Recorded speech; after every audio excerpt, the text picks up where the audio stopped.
asalaamaaleykum mbokk yi ñu ngi nuyu ku nekk turam ak santam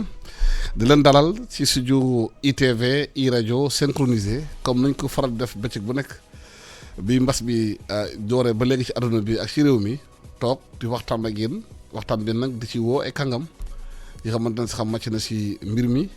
xam ne mbas mi amul lu mu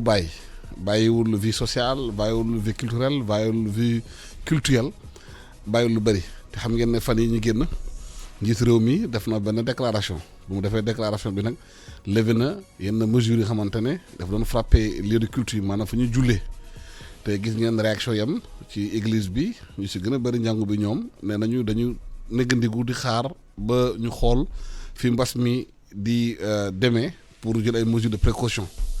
yenn tamit ci jumaa ji tamit am na fa ñu xamante ne def nañu déclaration démb génne communiqué ne ñoom dañuy xaar tamit ba xool mbas bi nu muy mujjee parce que xam nga ne mbas mi moment bi ñu naan levé nañu mesures yi bokk na ci moment bi nga xamante ne mbas mi continuer di law te loolu nag bëggee ñu ko bëgg a aar ci loolu mbas mi bu mu amee laal tamit ay secteurs yu bëri maanaam mbirum solidarité mbirum économie loolu moo taxit ñu indi fii ay kàngam di waxtaan ci loolu njeexital bi ak conséquences yu waram ak yan matuwaay la ñu war a jël tamit ci réew mi pour loolu bañ am ay conséquences xamante ne dina gën a law fii moo tax ñu invité abbé Alphonse Ndour muy maanaam curé de la paroisse Saint-Paul bu Grand Yoff muy vicaire épiscopal chargé de service dans l'archidiocèse de Dakar invité tamit professeur Fallou Samb muy économiste enseignant à la FASEG maanaam mbirum économie lay jàngale moom dina ci loolu dañuy wax moom naka la gisee mbas mi ci conséquences économiques yi mu def ak lan matuwaay la ñu war a jël pour daal économie gën di rës yu leen nuyu di leen sant di leen maanaam dalal fii ci studio kii di i rajo ITV abbé mesures yi njiit réew mi nee na allégé na ko parce que pression bu bëri amoon na ci waaye ci église bi da ngeen ci demee ndànk li waral loolu. waaw Alassane gannaaw ba mu la nuyu te nuyu itamit ki ma bokkal waxtaan bi docteur Samb jottali nuyoo gi Sénégal yëpp di yéene jàmm di ñaan jàmm ci suba teel gile borom bi barkel ñu bés gile. li nga laaj léegi am na solo lool maanaam ci li jëm ci xeexal mbas mi ngir mun ko dàkkal nu mu gën a gaawee ndaxte wax dëgg yàlla ku nekk ci ñun yàkkamti na lii lay jeex. ci kaw loolu nag la jàngu catholique fii ci Sénégal jëloon ay ndogal dale ko ca njëlbéen depuis le 7 mars sax daanaka jël ay ndogal yoo xamante ni dañ ko jaarale ci ay bataaxal yu monseigneur yi jagleel askan bi ci kaw loolu ba fi ñuy waxe nii juróom-benni bataaxal jot nañoo rus te ci juróom-benneelu bataaxal gi mujj nga xamante ne le 13 mai gannaaw bi chef de l'État adoo kaddu ngir oyofal lii nga xamante ni moo di woon mesures yi ñuy jëloon jàngu catholique gën na wéyal li nga xamante ni moo nekkoon taxawaayam ca njëlbeen ba fu mu toll nii tey. li ko waral nag lenn dong la monseigneur yi sax ñu ngi koy tudd ci lettre bi moo di dañooy moytandiku mbas mi lee gën a doon loraange ci doomu aadama ndaxte dund nit dafa di loo xamante ne mayëpp yàlla la. te ci kaw mayëpp yàlla googu mu war nag nit ki si boppam saytu ko. ci kaw saytu googu nag la suñu monseigneur yi téye ngir vraiment jàppale askan gi ñu gën a xam ni lii lee ñun ñoo ko mun a xeex bu jóge fii waa Kër Docteur am nañ ci wàll njiitu réew mi ak ñi muy liggéeyal yépp am nañ ci wàll itamit waaye rawatina nit ki doomu aadama ci boppam ndaxte laata ngay wuti faju aaral sa bopp ba noppi. moo tax monseigneur yi jëlaat ndogal gën ko dëgëral nag ne ci jamono gii ñu toll nii nañu xaarandiku ci ba waxtu bu gën a jagu ngir ñu mën a ibbi ñaanukaay yi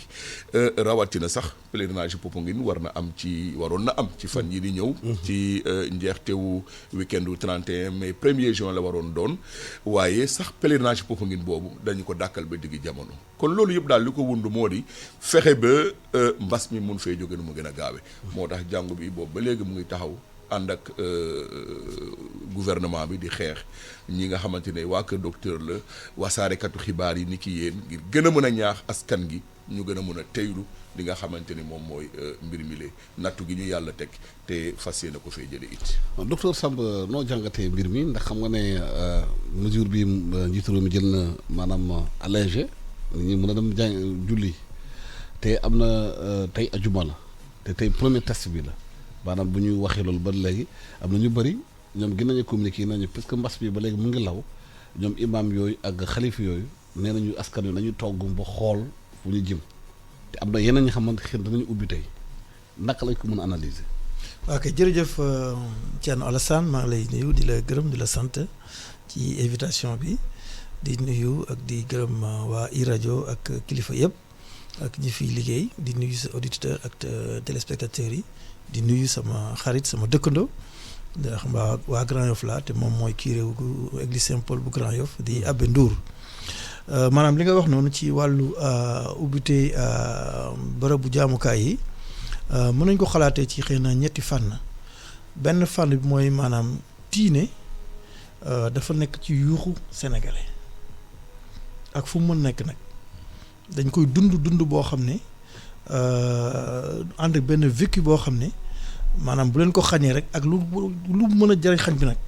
am na ñoo xam ne da leen di jaral sax xëy na ñu affronter risque bi war a mën a faatu wala yu demee noonu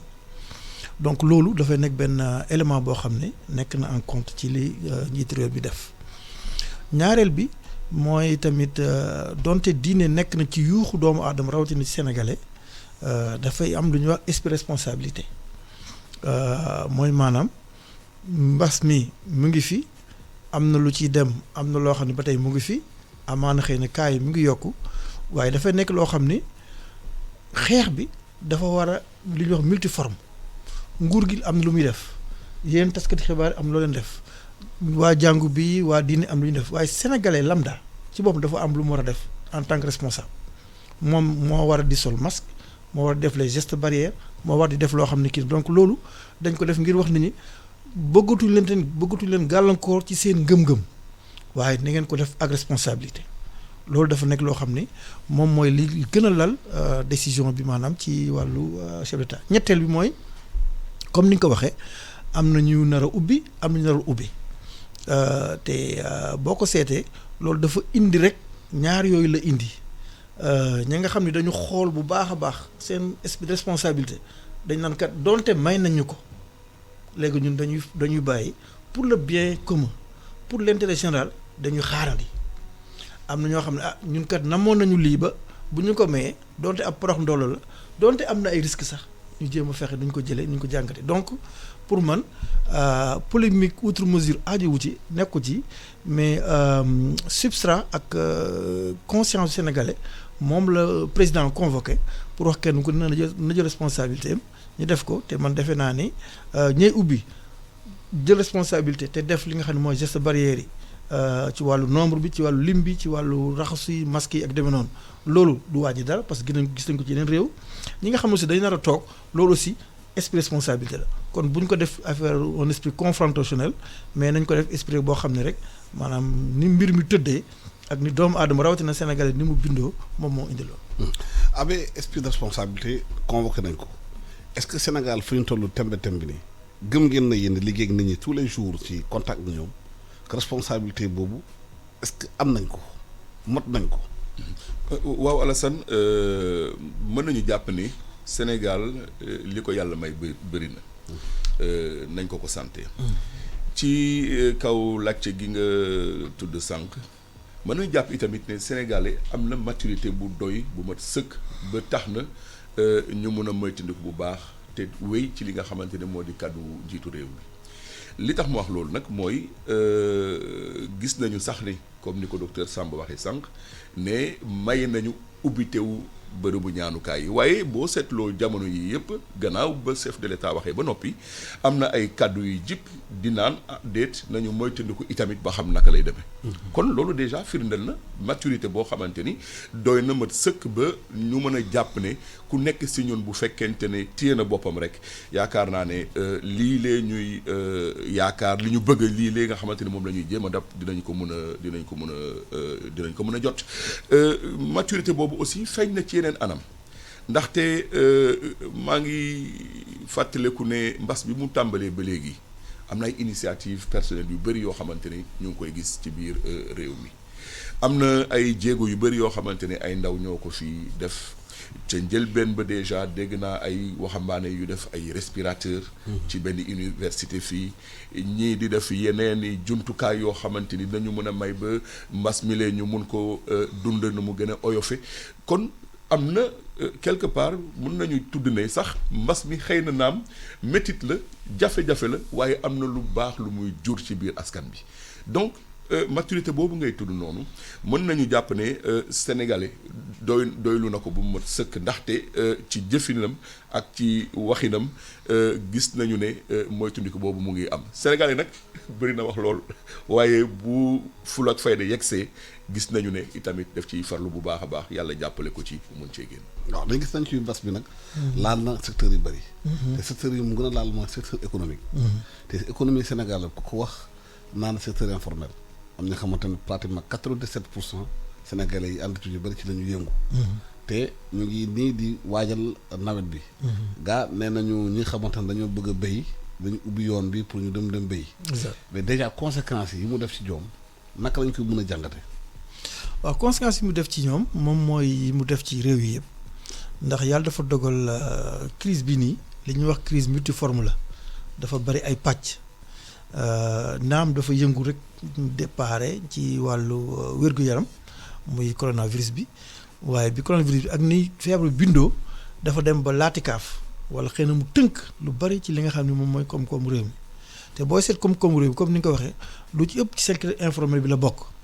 kon nag secteur informel boobu ni mu leen laal bu metti la moo tax ñu def plan de riposte boo xam ne maanaam pour mën a joyanti pour mën a dékku loolu ci askan bi pour mu leen jàppale li mën a jàppale mooy maanaam xëy na ñaar ba ñetti fànn benn bi fànn bi mooy comme ñoom ñu ci bari yi ëpp ci ñoom dañuy wax li ñu naan jour le jour dañuy dundee tey li ñuy lekk tey moom la ñuy liggéeyee démb wala moom liggéeyee tey dañuy gis ñu bari ndeysaan suñu tante yi suñu sœur yi dañuy dem ñii fóoti ñii dem raxasi ñii dem defi marché nga xam ne bu 10 heures jotee wala 11 heures ñu door nag ñibbisiwaat door jënd seen ceeb ak seen yu demee noonu donc loolu moo waral distribution vivrier moo waral jàppale beeg moo waral li nga xam ne perte de fonds yi bu ne loolu la war a def te loolu mooy première partie bi nga xam ne moom la chef d'État taxawee pour maanaam ni naa fexe nag njaboot gi vraiment ñu bañ a dee xiif ñu bañ a vraiment loru ci wàllu bopp. ñetteel muy yëngu-yëngu bi muy wàllu économie bi ñu def plan dégg ngeen ko 1000 milliards yi nga xam ne def nañ ko ci pour xool ñi nga xam ne ci wàllu économie bi vraiment naka lañ leen mën a jàppale ba amaana xëy na faw dina am impact dina am ay jeexital waaye jeexital yooyu ñu togg ko noo xam ne wax dëgg yàlla du mel na waroon mele léegi la ci ëpp doole nag mooy maanaam secteur informel bi moom da ci am cër bu rëy cër boobu nag ñi nga xam ne ñooy services yi ngànk loolu muy waa ADPME muy waa ministère du commerce ak EDPME muy waa bureau de mise à niveau muy waa direction des PME maanaam kuréel yooyu yëpp nga xam ne dafa ngànk maanaam lu aju ci PME yi ak secteur informel yi ñu ngi liggéey façon liggéey boo xam ne ci wàllu recensement ak ci wàllu diagnostic yoo xam ne bu taxawee kenn ku ci ñoom en tant que entreprise bu dee entreprise individuelle wala bu dee entreprise collective la daañu am lu ñu la jàppale ba nga mën a eggale mu nga wéyal sa liggéey ba en attendant mbas bi di ba mën a ñu mën ko daan incha allah. abe mbirum économie bi ñu ko waxee yéen da ngeen liggéey souvent ci loolu ak ñi nga xamante dañu néew ju doole à travers organisation bi mel ni Caritas ak yooyu di dimbale néew ju doole yi xamante ñu nekk ci mbirum ndóol est-ce que mbas bi mu ñëwee ñooñu ngeen doon dimbale di leen assister yaakaar ngeen ndóol bi gën naa yokk ci ñoom. waaw ba lii di xew laata muy xew sax laay wax amoon na benn programme bu Caritas amaloon ci biir askan bi di ci oo nag waaye defal yàlla bu nekk programme boobu li ko waraloon moo di xeex ndóol mi ndaxte dañoo jàppoon ni am nay jamono yoo xamante ni ci biir at gi dañuy egsi ci lu ñuy oowee période de soudure ñëpp xam nañu ne rawatina ci kaw dëkk yi nekk ci biir jamono la joo xamante ni nit ñi dinañu am léeg-léeg teq-teq jafe-jafe ngir mën a dundee li nga xamante ni moo nekkoon seen njëriñ ci nawet gi weesu. kon Caritas amaloon na programme bu ñu tuddee woon fonds d'urgence boobu nag dañ ci doon oo njaboot bi yëpp askan gi yëpp ngir ñu mun cee boole seen njëriñ ngir ñu mën a jàppale ndool yooyee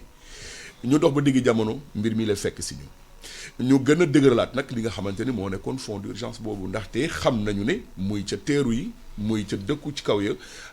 jafe-jafe yooyee mën na tegu ci ndodd nit ñi ba mën na indi sax yeneen loraange Pape Ba François Demba ci bés bi mu ñaanoon àdduna si sëpp ngir ñu woor ñaan te def ay ay jéego yi coofel daan na fàttali ci meesu démb bi ni am na yeneen pandémie maanaam am na yeneen mbas yoo xamante ni am nañu doole ba jéggi dayoo ci mbas yooyu mu ci doon tudd xiif gi nekk ci biir àdduna si xiif googu mun nañu ko jàppee ni ki gàllankoor gu rëy la gu takku la bu nit ñi di dundee. te di def ay dee yu bëri itamit rawatina sax deewu pandémie bii nga xamante ni moom la ñuy tudd kon Caritas la nga xamante ni moom moo di liggéeyam moo di fexe bay xeex ndool moomee ba mun a may nit ki doomu aadama mu mun a moom boppam ci kaw loolu itamit jaareele ko ci li gouvernement bi di jéem. muy plan de riposte bi nga xamante ne moom la njiitu réew mi ak ñi muy liggéeyal teg Caritas itamit ne du ma des gannaaw ndaxte sama wàll moo di liggéey ci wetu état du Sénégal jàppale état du Sénégal ci liggéey bi muy liggéey ndaxte xam nañu itamit ne état du Sénégal mënul yegg fépp.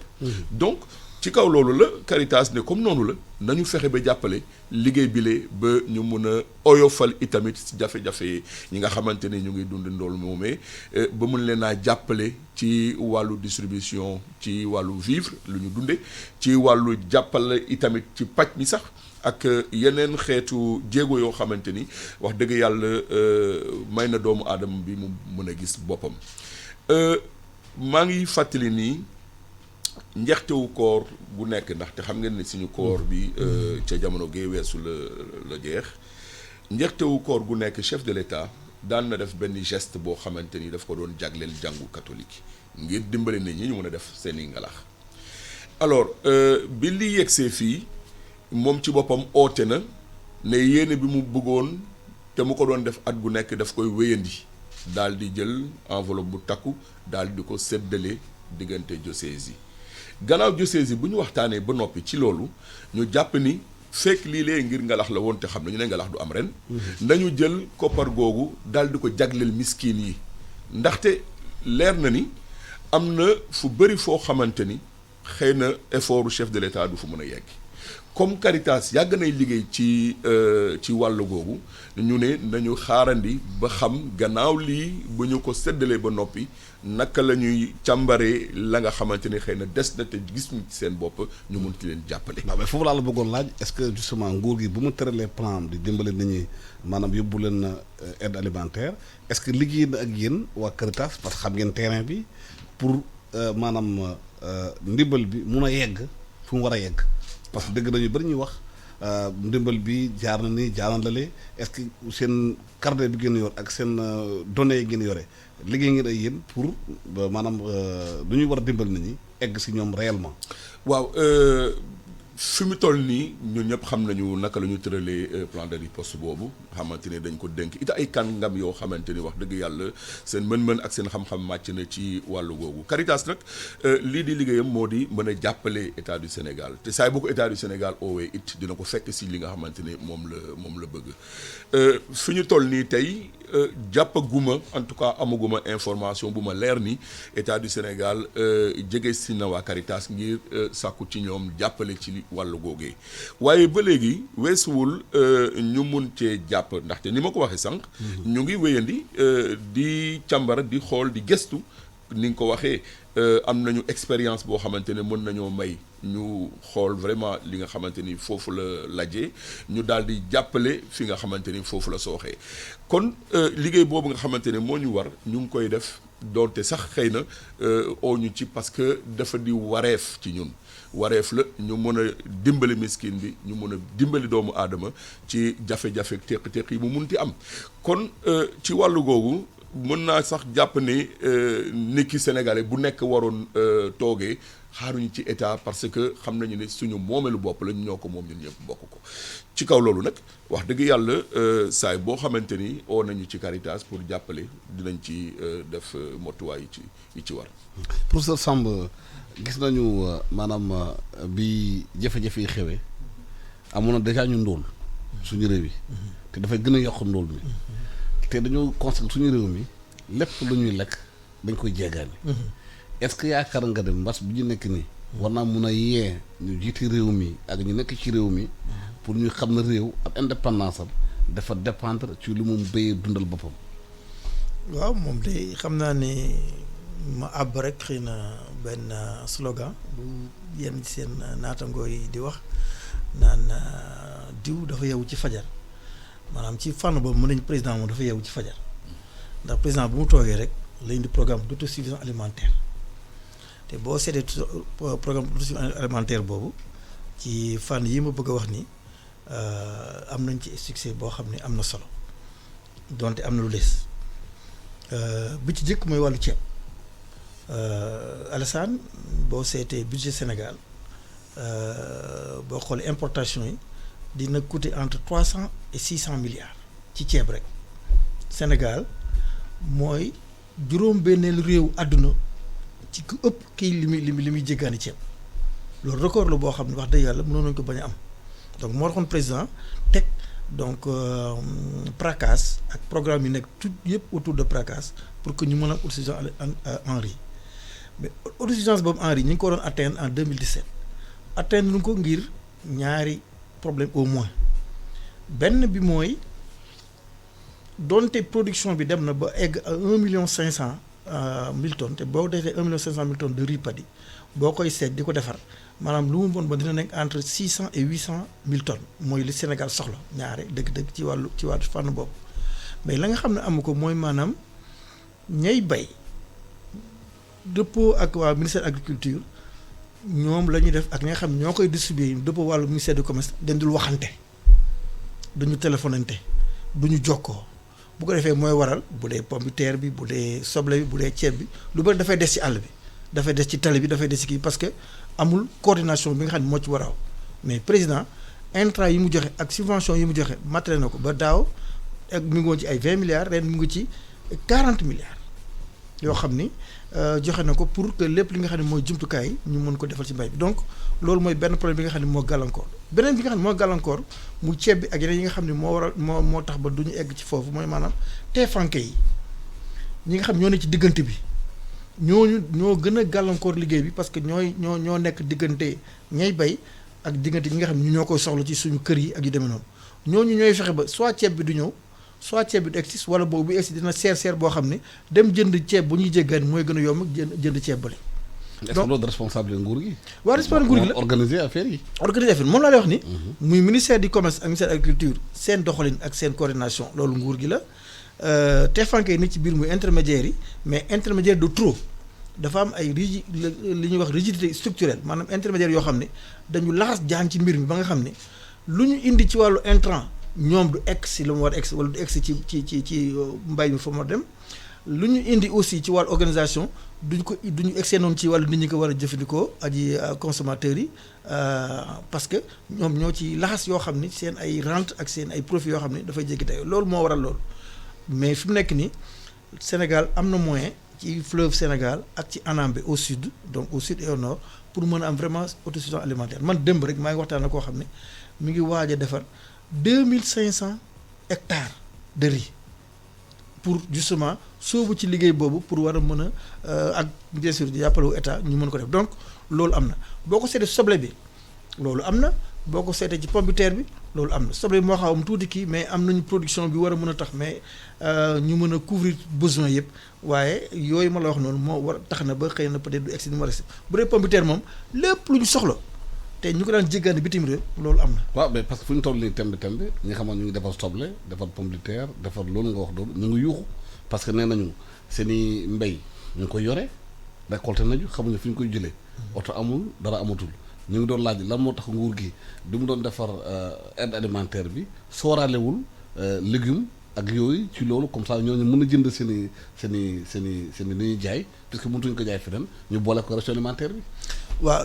je prends bon comme on dit pour des raisons pratiques loolu mënuñu ko boole ci ration alimentaire ndax c'est des denrées périssables. mais lu ñu yore seen loxo. waaw non naka lañ koy defee ñoom. waaw maa ngi ñëw ci loolu. léegi bu ko defee denrées périssables moom mënuñu ko woon boole ci kit bi nga xam ne moom mooy kii bi parce que du mën a ànd ak ceeb bi mënu am boobu durabilité ndax périssabilité bi nga xam ne moom moo ci nekk loolu mooy benn. ñaareel bi ñoom état bi li mu leen dimbalee at bu jot que mbas am que bañ dara bañ am même en temps normal mooy dañuy arrêté importation yi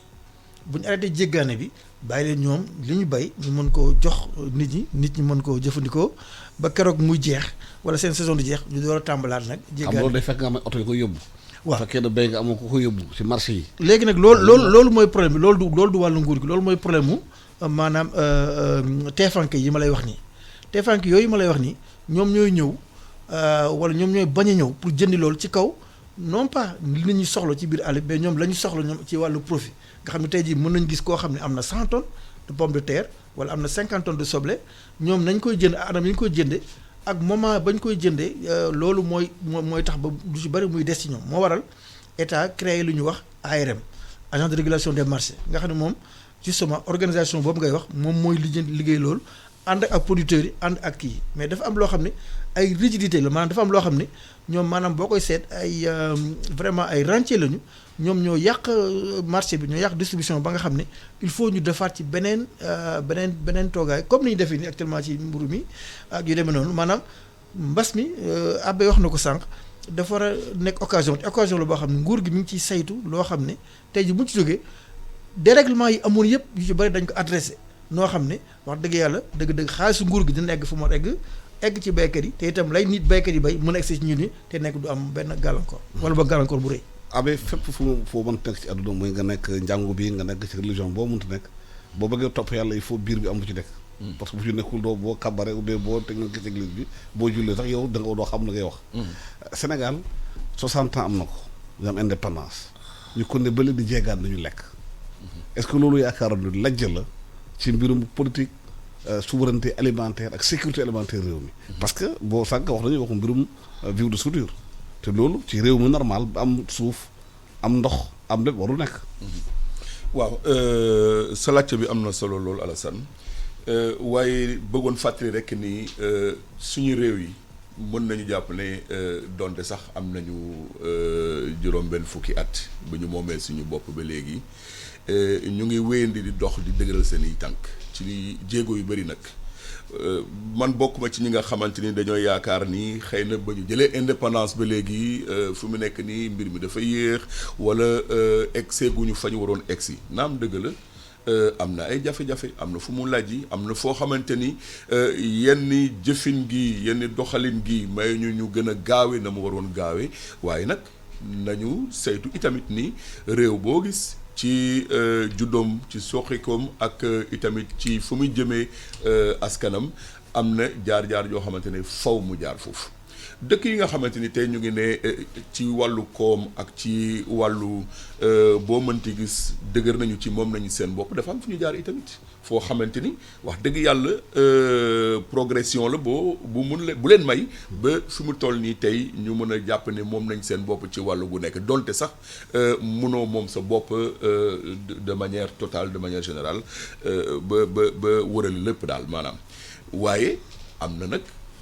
góorgóorlu bu bëri boo xamante ne war nañu ci wàllu suuf si nga xamante ni mbéyum suuf si fu mu toll nii ba léegi dese na dama koy gis saa su nekk nekkoon naa fi njiitu Caritas ay at te ci kaw liggéey googu dañ doon dem ci biir àll yi di xool nit ci naka la ñuy béyee naka la ñuy doxalee mbirum càmb bi ak njur yeeg li ci topp waaye gis nañu ne xëy na am na fu bëri foo xamante ni tardé nañu foofu ba tax na góorgóorlu gi ñu war nag du ñun dong ou plutôt du état bi kese déedéet góorgóorlu bi ñu ci war bépp sénégalais la man damay rafetlu léeg-léeg li ñuy naan le génie créateur du Sénégal yi maanaam xarale bi ko yàlla may mën-mën bi ko yàlla may léeg-léeg ma taseeg ci ay waxambaane yoo xamante ni tey ñu ngi jéem di góorgóorlu amoon na jamono ci suñu dëkk yi fële na xamuñu woon mbéyum soble waaye tey de plus en plus ñu ngi def mbéy moo xamante ni gannaaw nawet bi lañ koy def léegi daanuñu ko woon def donc loolu évolution la ci kaw loolu itamit gis naa ay waxambaane yu bëri yoo xamante ni ñu ngi jéem a dëgëral li nga xamante mooy si seen xam-xam ak itamit seen xarali ci wàllu formation ndaxte xëy na li nga xamante ne moo ñu gën a manqué moo di gën a xam naka la ñuy doxalee wala naka la ñuy dundee wala naka la ñuy utee jumtukaay yi war ngir ñu gën a mën a meññal suñuy njur yi ak la ca topp. Donc am na ay jéego yoo xam ne ñu ngi ko ci jéem a def ci wàllu formation wala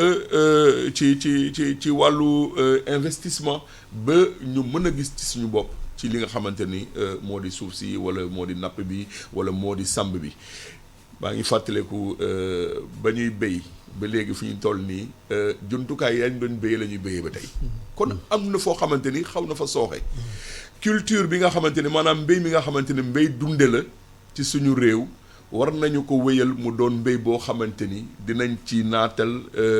ba waxatuma la ñun dong njaboot bi di koy dunde waaye itamit askan gi yëpp mën koo jëriñoo li professeur wax léegi docteur wax léegi am na solo ndaxte gis nañu de plus en plus ay sénégalais yoo xamante ni wax dëgg yàlla ñu ngi yëngu ci li jëm ci wàllu suuf si wala ci yeneen xeetu liggéey yoo xamante ni dina gën a dëgëral koom bi. kon dafa di doxin rek doxin la goo xamante ni mun nañu gis ne yéex na mun nañu gis ne lajj na fenn waaye doxin goo xamante ni doxin gu wóor la ndaxte dëkk boo gis am na fa mu juddoo am na fu mu toll am na fu mu bëgg a jublu. kon ci kaw loolu xanaa di gën a ñaax rek askan bi sénégalais bi mu gën a góorgóorlu ci kaw li nga xamante ni nguur mun na ko may ci kaw li nga xamante ni yàlla baaxee na ko sax ci boppam ba lii ñuy mbébét ñu mun cee jot nu mu gën a gaawee ci wàllu koom ak ci wàllu moom suñu bopp. waaw lu boo gisee ñu wax loolu. boo comparé Sénégal ak yeneen réew yi. li mel ni ay Tunisie Maroc Vietnam ñooñu am na vraiment ay jéego yu bëri yu ñu def. réussite yu bëri ñu def waaye réew mi am na atu waaye problème bi mooy dañoo mel ni dañoo xamul fu ñu teg suñu tànk pour avancer loo yëf yi. waaw dinaa tontu ci loolu mais damay rafetlu li Abbé wax te di ci indi benn exemple Alsaan. amoon na loo xam ne xëy na peut-être dal woon ay doomu aadama mala la daloon mooy li wax grippe aviaire bi mu fi dalee grippe aviaire bi mu amee ak xarala Sénégal ak seen engagement ak seen Pastef moo waral ñu créer le sous-secteur de l'agriculture c'est 30 milliards de chiffre d'affaires par an c'est 12 000 emplois et dont lu mat ay 7 000 ou 8 000 emplois yoo xam ni direct la il y a des emplois indirects donc 30 milliards de chiffre d'affaires yooyu bi ko Sénégal yi def dañoo gis ni kat Sénégalais interdiroon na pour ñu importer poulet ginaar yi jóge Brésil jóge France ak feneen ñoom dañu daal sóobu ci affaire bi jamono boobu amoon sax genre force Covid bi amoon ay genre appui bi ak yooyu sax mais ñoom ñoo xool seen xalaat boobu xam ni kat opportunité ngi fii prox ndoll boo xam ne mu ngi fi boo xam ne bu ñu fi jaaree wax dëgg mën na fi léegi loolu c'est un secteur qui contribue pour 7,6% du PIB agricole sénégalais. Donc loolu dafa nekk lu am solo donc loolu la ñu xaarandi ni ko Habib waxee ci wàllu. amaana mais ñoo lay déglu fu ñu déglu instant bii nii fu ñu nekk ak mbas mi. jaayatuñu seen ginaar jaayatuñu seen nen jaayatuñu dara. te ginaar yi xam nga ne production ni ñu koy defaree la. waaw bu fekkee jëndoo ginaar dañuy dee. dëgg la ñoom ils ont des problèmes. te ñu ngi yuuxu boobu léegi kenn déggu leen. dëgg la ñu ngi yuuxu boobu ak léegi mais ñu ngi ci biir programme bi programme de résilience bi. maanaam jàppale bi nga xam dañ ko war a def waaw ñu bëri dañu yaakaar ne programme dafa xaw yéex mise en œuvre dafa xaw yéex parce que boo nit bu nekk xam dafa xiif boo ko nee programme ma ngi ñëw muy toog ay weer di xaar programme yegg seegul si moom balaa muy ñëw ti moom xëy na mu dee entre temps d'accord na sama yaay day faral di wax yàlla na fi yàgg te wér ak suñu yaay waajur yëpp yi fi nekk day faral di wax naan nit ki moom bu maree boo ko la jox milliard sax soxla bu xaalis ndox la soxla donc loolu c'est normal foofu la nit ñi nag di wax yéexaay bi d'accord naa ñu ngi yeexat donc moo tax bu ñu mettre en place comité bi ñu ngi yokk jéego yi pour que loolu mu mën a bañ a am sooxe boobu daal mais lu wëtt wër aussi mooy boo ko seetee da am secteur yoo xam ne bu dul affaire gouvernement sax nit ñi dañ ciy moytu gis nga léegi ñu naan ñu bari dematuñu hôpital ñu bari aussi dematuñu jënd ay ginaar ak yu demee noonu parce que y a des problèmes d'hygiène qui se posent yoo xam ne indépendamment mbas bi daa am na yoo xam dañ ko daan kii ci en temps normal mais léegi mbas bi ñëwee dañu xaw a téye seen bopp ci côté boobu loolu consommateurs yi ñoo am boobu éveil boobu conscience de même façon ñu bëri naanañ bu ñu demee hôpital tey jii dañ lay testé donte amoo feebar da nga fay jëlee feebar wala bu ñu la testé wala boo sëqatee dañ leen boole ci kii donc kooku y a une peur y a donc une frénésie boo xam ne dafay nekk ci biir consommateur loolu moom mooy tax ba loolu di am mais plan bi nga xam ne tëral nañ ko ñi nekk yëpp doon yëngu ci wàllu économie ñu ngi ci biir ci fànn yu bëri ñu leen ci jàppale yeexaay bi am na ñi ngi fexe pour gën a gaawal jéego yi mais li wóor te wóor mooy kenn ku ci ne ku nekk Sénégal koo xam ne identifié nañ la loolu dinañ la mën a ndimbal di nekk si yow. ma ci profité aussi te lii aussi day nekk beneen élément moo xam ne dañ ko war a def mooy maanaam wax nga ko sànq bi ngay tijji secteur informel boo koy seet lu ci bari duñ leen xam léegi lii dafa nekk occasion boo xam ne dañ war a def tout pour ñoom ñu xam leen parce que kuñ nar a jox ndimbal tey ji foog nga ñëw ñu xam la bu ko defee ñu xam ëllëg si biir non seulement dañ leen dimbali mais da nga war a contribuer ci économie ci wàllu ay taxes ci wàllu ay impôts ci wàllu ay leneen ak yeneen yoo xam ne dañ ko fexe organiser. ba pourtant loolu am na c'est-à-dire am na ANSD agence nationale de statistique et démographique daf leen liggéey boobu. am ñu def liggéey boobu nguur gi ñu jëbbal leen dossier boobu pour ñu xam informel bi ñan lañ fan la ñu nekk. waaye dañu jël dossier yi comme ni ko di faral def rek. dugal ko tiroir. waaw duñ ci liggéey daal. d'accord loolu mooy problème bi. d'accord na y a un problème de mise en œuvre y a un problème wax naa ko sànq dafa am loo xam ne maanaam doxalin bi la. dafa am loo xam ne waxante bi la wax naa sànq ni le ministère du commerce ak ministère agriculture kële dafay bàkkoo ne am naa nangam million de tonnes wala am naa nangam centaine de tonnes mais moom du jaaykat mais ba avant sax muy def loolu dafa war a xool naka la lañ ci war a soxlaa ministère du commerce di ànd ak moom loolu ministère du commerce di ànd ak ministère agriculture donc lii aussi même chose war a ser informel ak li ñu ci war a dox maanaam information yooyu yëpp cohérence bi ci war a am coordination bi ci war a am ak mise en œuvre bi ci am loolu jàpp naa xam naa ne xëy na am na ay sox yu ci nekk donc mais mbas mi dina tax ba xëy na peut-être jéego ñu daan dox dina def jéego yu gën a gaaw parce que nit ñi comme ni nga wax du ñu xaar te donc ñi ngi xiif ñi ngi sonn ñi ngi kii donc ñu ngi ci loolu da nekk loo xam ne ëllëg si biir dañ ko génn ci tiroir yi dañ gën a doxalee noo xam ne te loolu am nañu yaakaar ni dëgg-dëgg état bi dina ci taxaw. incha allah mais est-ce que du bureaucratie bi nu mu màggetee nu ñu yéexee ci yëfi tiroir yi parce que Sénégal danañu fii am na sax ñuy tooñ naan Burkina Faso léegi defuñu séminaire dañuy ñëw rek gis li Sénégalais xalaat jël ko dem appliqué ko parce que réew mi lépp loo xalaat ci jàngat def nañ ko waaye jël farlu bi pas-pas bi liggéey ko daf ko mu avancé loolu mooy jafe-jafe réew mi. waaw effectivement comme ni nga ko waxee mos nañu daje ci mel ni séminaire suñu naataango yi jóge woon Burkina Faso di ñu doon tooñ ci li jëm ci loolu ndaxte encore une fois de plus ñun Sénégalais yàlla may nañu lu bëri léeg-léeg nag yàlla may la te doo ko gis wala boog yàlla may la te doo ko saytu du mu waree ba tax na eesal la war a doon rek ñu gën a eesalaat ñu fexe ba li ñu yàlla may dënk ñu ko ñu mun ko weccoo ci anam yu mu gën a baaxee ci anam yu gën a rafetee am na ay programme yu bëri ay plan yu bëri yu fi jot a jaar ba fi ñu toll nii tey plan REVA Gowana Sésame ak yeneen yoo xamante ni tey ñu ngi ci am na itamit ay jëf yu bëri yoo xamante ni nga ko waxee sànq rek càmbar nañu ko xool nañu ko gis nañu ko te xam nañu ne lii nii mën nañoo jëme fu sori waaye farlu bi moo ci des pas-pas bi nga xamante ni ak soobute gi nga xamante ni moo ci war mën nañu jàpp ne xëy na loolu moo ci desandi ba ñun ci suñu bopp ñoo war a góorgóorlu encore une fois de plus dama bëgg ñun sénégalais yi ñu bàyyi naan nguur gi waaw nguur gi mu ngi loolu wàllam la yoonam la jëfinam la waaye nguur gi ci kaw ñun ci suñu bopp ñu ànd ak li nga xamante ni xëy na yéene nañu ko wala boog ñu ànd ak moom wéyandi liggéey bi nga xamante ni yéene na ko nguur gi mën na nas loo xamante ni gëttam yeggul foofu te yow sa mën faa yegg bul xaar nguur bi ñëw ngir nga mën koo yeggali def ko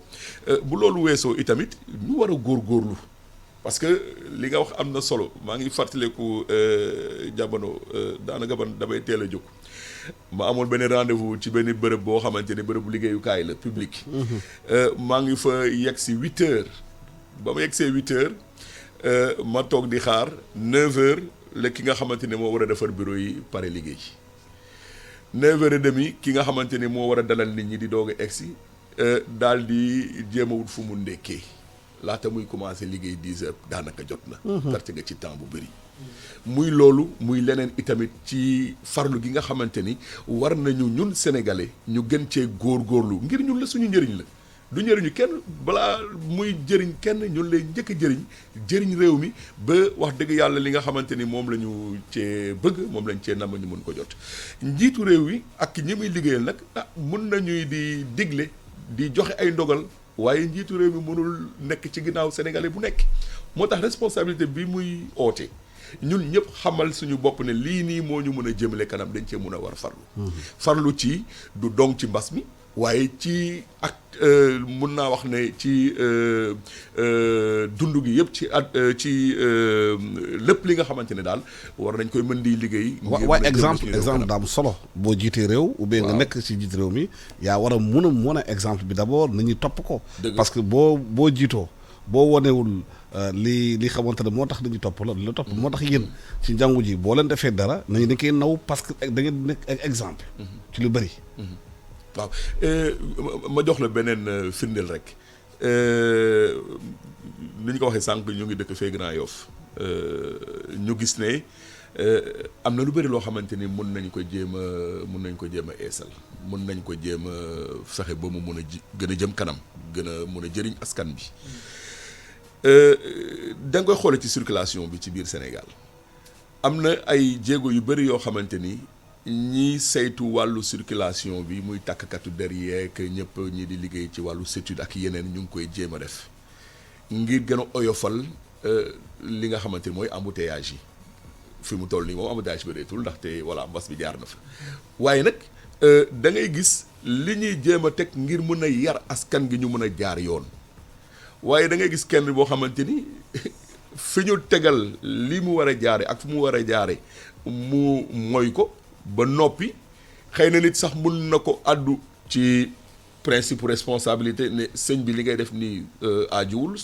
sottiwul mu sànni la loxo wala mu dikkale noo xamante ne du noonu ñaareel bi chef de l'État di doog a yegsi am na ay firndeel yu bëri yu mu wone woon yoo xamante ni wax dëgg yàlla dama yaakaar ne buñ ci jaaroon dina am lu bëri lu soppeeku maanaam civisme xamal sa bopp ni da nga bokk ci réew te réew mi da nga ko bokk ak ñeneen xamal sa bopp yow ci sa bopp nii li ma war te war koy def ngir man la ngir askan gi atax ma koy def moo tax dinaa ko jéem a eggali su ma njaamute la sama digganteeki yàlla ndaxte weesuwul ma dëppook li yàlla bëgg may def loo xamante ni ci biir askan gi dina ko indi ji jafe-jafe ëllëg kon civisme boobu ñuy wax ñun ñëpp a ci war a farlu da ngay gis koo xamante ni da ngay naan kaasu café nga daal di sànni ci mbenn bi di xaar waa UCG wala waa xaw ma ñan ñëw nettoyer da nga gis ñoo xamante ni ci yeneen wàll ci yeneen anam ci biir société bi ci bërëbu liggéeyukaay yi nga xamante ni duñu def liggéey bi nga xamante ni moom lañ leen sant kooku chef de l'État mënul topp seen ginnaaw saa su nekk. waaw mais sànq juñu ko benn affaire. njiitu bu mu jëlee réew mi amoon ay jeexital yu mu tegoon. mais dañoo gis ba ci biir dafa wàññeeku. waaw xam nga nit doog lay doog yow am nga yéene Alassane mun nga am yéene daal di firnde ne lii de sama yéene la lii de laa bëgg ñu mun cee egg ñu mun cee jot waaye du yow yaa koy def ñi nga xamante ni nga jiite ñoom ñoo koy def maanaam dafa am ñoo xamante ni yàllay dogal yàlla dafa def ñu nekk ci kanamu réew bi di leen di jiite loolu surga la aussi. C'est une sorte de service mu am ñoo xamante ni dañ leen a di jiite ku nekk doog am na wàllam waaye yow miy jiite mun nga am yéene di def ay jéego yu am solo waaye ñi nga xamante ni ñoom nga jiite mën nañ cee ñàkk a gis seen bopp di def wala di doxale noo xamante ni lii nga yéene woon mën na yàqu kon aajuwul ñuy soññ diw ak diw ne deful liggéeyam wala li mu ko waroon defee ko déedéet lii baax dëgg la naam xëy na comme ni ñu koy waxee rek fas wi lu mu gaaw ñu yokk ko yar moom waaw te waaye nag waa góore jombu liggéeykat tamit comme noonu la mbir mi demee faw ñu jàpp ni kii yàllaa ko fi teg te fekk yàllaa ko fi teg jaarale ko suñu kaw tànneef ñun ci suñu bopp lu ñu war moo di ñu mun koy jàppale ci liggéey boobu su ko defee dama jàpp ni réew mi dina mën a jëm kanam kon responsabilité bi ma doon wax léegi nii moom moo di yëg ne man dama cee bokk ku ci bokk nag xaaruñu oo ko ci gis naa ci suñu gox-goxaan yi comme ni ma ko doon waxee sànq vraiment ay citoyens yoo xamante ni dañoo yëg ne dañ cee bokk xaaruñu ñu oo leen ci ba tax na ñu ngi jéem a def seen kentulaay kattan bu dee lu tuuti sax ñu ngi jéem a def seen kentulaay kattan ngir mën a jébale mbir mi kanam fi may daanale mooy li Mère Teresa daan wax rek nee ne ab toq ndox du dara ci géej bi waaye bu fekkente ne toq ndox boobu manqué woon na géej bi dina ko manqué lu bëri toq ndox boobu am na solo kon ku nekk si ñun fu mu toll fu mu nekk nay jéem a def li nga xamante ne moom moo ko war bu ko defee nag ñi nga xamante ni ñoom la ñu teg fii ñu jiite ñu gën a yëg seen liggéey mu gën a oyof ci ñoom gën a oyof ci àdduna bi yëpp. ci askan bi yëpp est-ce que manque sous-développement réew mi ak gàllankoor yam du détail yooyu da nekk li xamante war nañ ko mën a def ko nu ko war a defee ak fu ñu ko war a def ak heure bu ñu ko war a defee ñu bañ ko def parce que nguur tamit bu la ko joxee c'est pour organiser société bi organiser maanaam administration bi organiser nit ñi ñu mun a def lu ñu leen war a def te tax yow mi jiite nag nga monter bon exemple bi dañoo constaté que réew mi dafa am yu bëri dañ koy négocier dañ koy masla dañ koy taf yëngale te loolu nekk di xamante ne dafa bëree xamante ne ba kenn xamatul fu ñu teg sa tànk waaw loolu moom mooy sénégalais man dama jàpp ni corona bi ñaar la corona bii ñu gis nii ak corona bi nekk sénégalais maanaam c'est seen jikku waaw c'est le sénégalais qui pose problème l'homo sénégalensis mu am problème boo xam ne corona bii ñu gis nii nga xam ne mooy mbas bi dafa fësal rek yi nga xam ni moo doon jeexital yu ñaaw yi nga xam ne moo nekkoon suñu biir damay wax toujours sama étudiants yi maa ngi leen di saluer au passage te maanaam économie maanaam sigma lañ koy tuddee sigma maanaam dañu war a boole ñëpp kenn ku ne doole sigma boobu ñu def ci économie ñetti pàcc lañ koy jël dañu jël nguur gi dañu jël secteur privé bi jël nit ñi ñu mel ni ñun ñii fi nekk man Abbé ak yow ak ñi ñuy déglu ak ñëpp muy ménages yi consommateurs yi donc ku ci ne da nga war a bay sa laaj te sigma li mu laaj en terme d'économie mooy plus bu Assane waree xëy si wul rek Assane na jàpp ni bis boobu nërëmal na économie bi loolu Abbé Ndour wax keroog bañ koy def ñooñu ko def bañ ko defee rek na jàpp ni jour boobu am na luy nërëmal ci économie réew mi donc plus rek lañ ci soxla bu plus amul rek wala boo teewul la nga xam ne moom nga fa fekk rek loolu yaa ngi yàq kon li ma bëgg a foofu mooy maanaam ñun ñoo war a soppi doxalin ñoo war a sol doxalin ba nga xam ni parce que chef d'état bi sénégalais la ministre bi sénégalais la député bi sénégalais la ñun ñëpp ñooy lekk ceeb ñun ñëpp ñooy lekk suukar ñooy lekk xorom ñooy naan ataaya donc ñoo bokki donc jikko yi c'est à tous les niveaux te donc yow mënuma en tant que man Fallou Samb may ŋàññi ministre bi wala may ŋàññi président wala may ŋàññi député bi ci loo xam ni dëgg-dëgg man maa jëkk def loolu parce que man maay sànni kaas yi ci biti man maay fexe fu ñu def pont pour war fa jaarale ay nit man ma jaar fa sama moto wala ak sama oto maay def yëpp yi nga xam ne mooy acte d'investissement yoo xam ne yéen waa média yi toujours ngeen yee ci nit ñi toujours ngeen wane image yi yoo xam ne dafa ñaaw donc pour man loolu dama koy faral di wax naan on a besoin d'une psychanalyse collective benn ndëpp def naa Cheikh Tidiane Sy radiyallahu anhu waa wax naan dañu war a sangat Sénégal sangat boobu nag dafa jot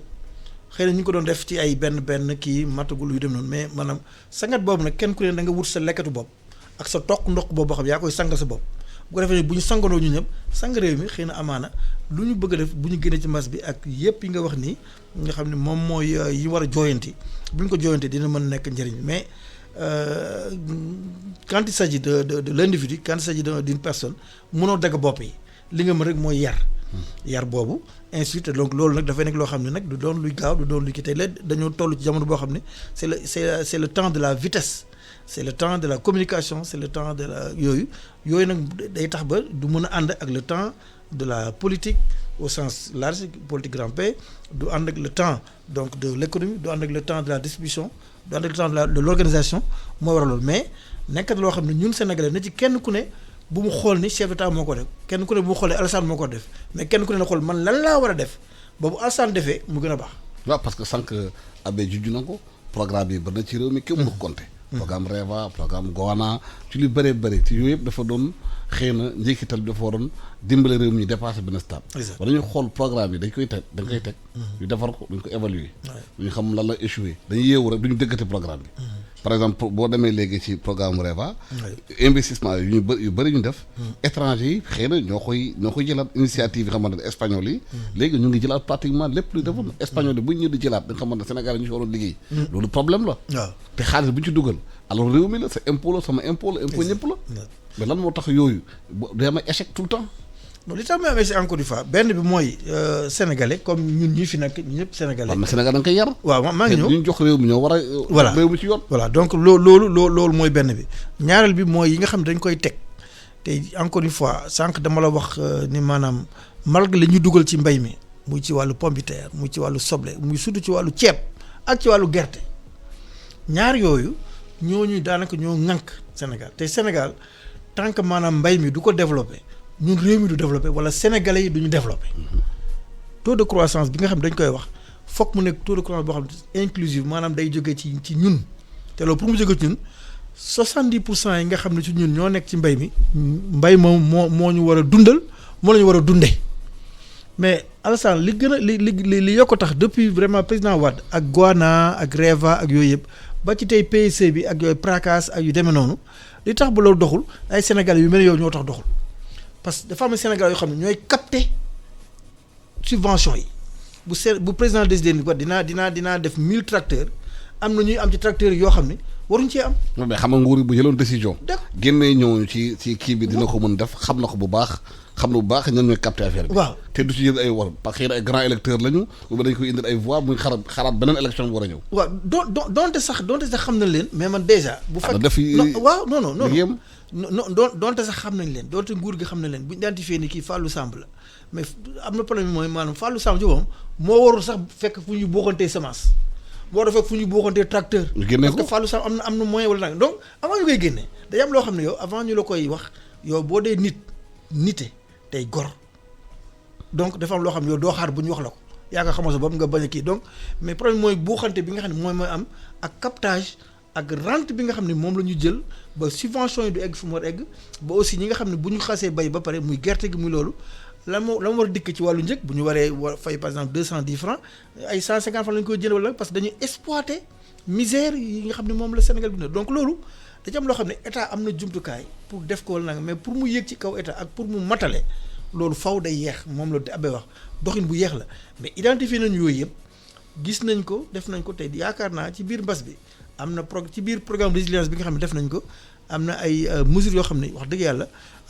ñu ngi ciy doxal ba li nga xam ne mooy wàllu ceeb bi ak li nga xam ne mooy wàllu gerte gi la ca war a dox te doxal réew mi te doxal ñi nga xam ne ñoo ko ngànk dëgg def naa dina egsi fi mu war a egsi. mais amee problème bi gars yi am bari ci réew mi mooy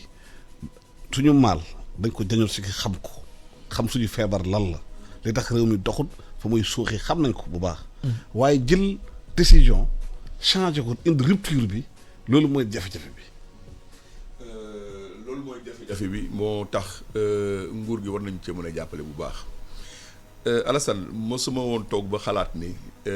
état d'urgence bu egsee Sénégal nii lañ ko toppee ni ñu ko toppee fi mu nekk nii. ndaxte gis nañu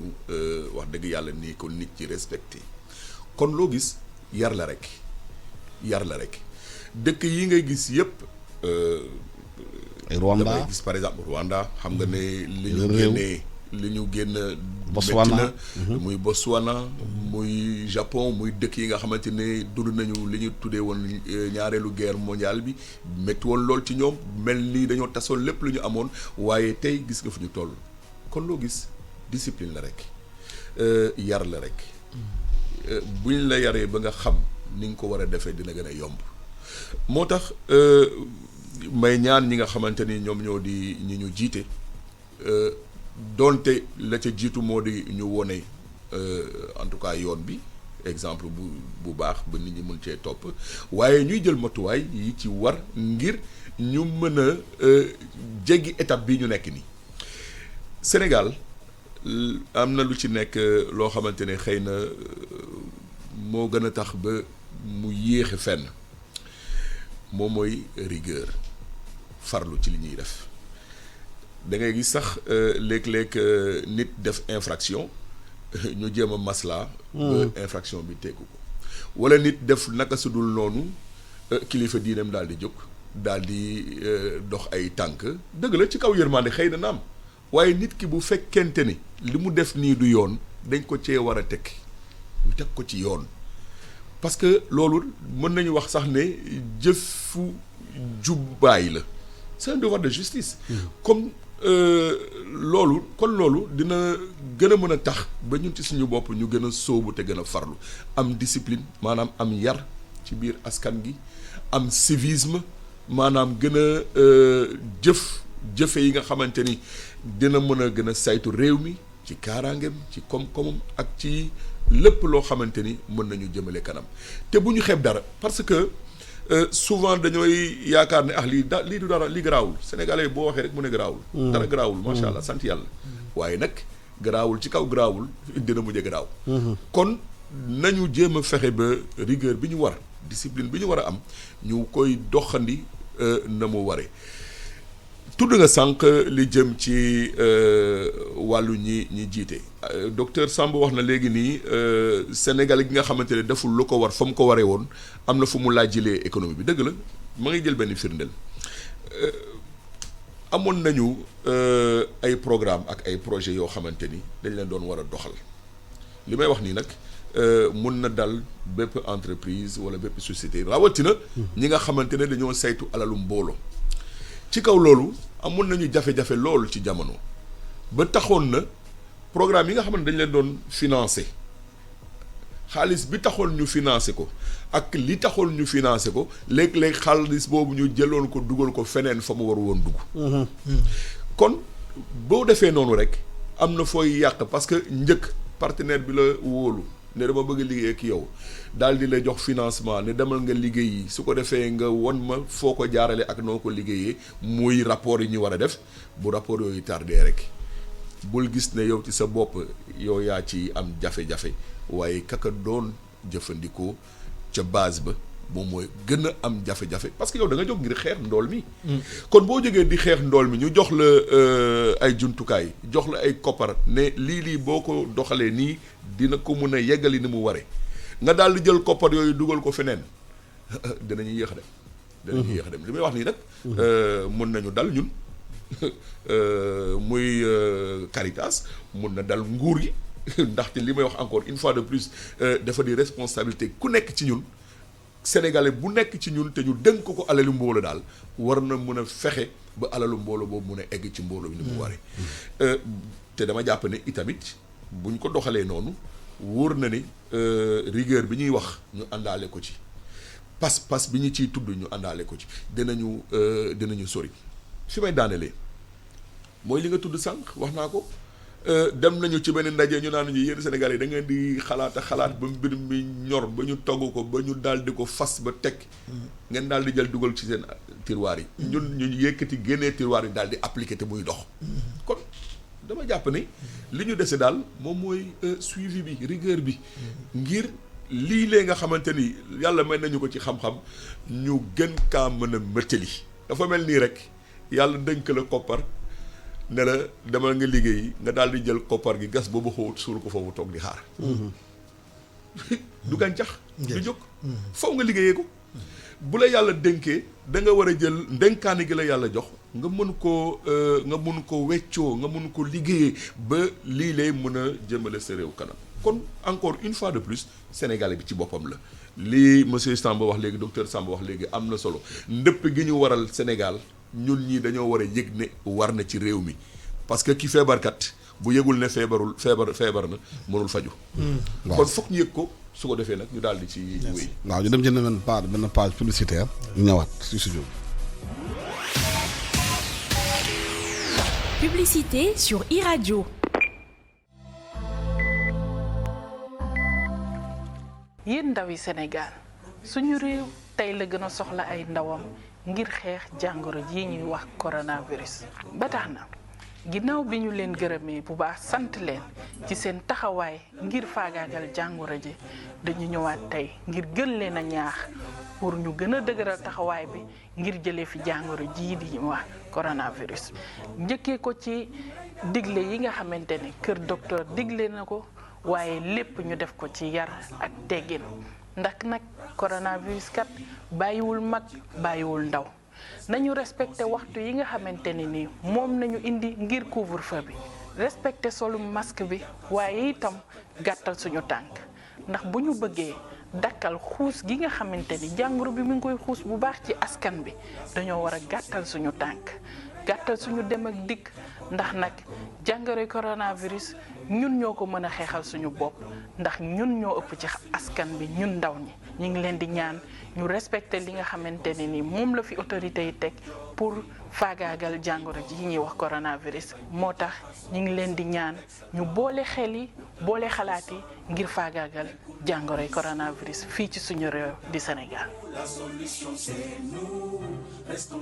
corona bi na fi yam sama wareef mooy dog buumu corona bi.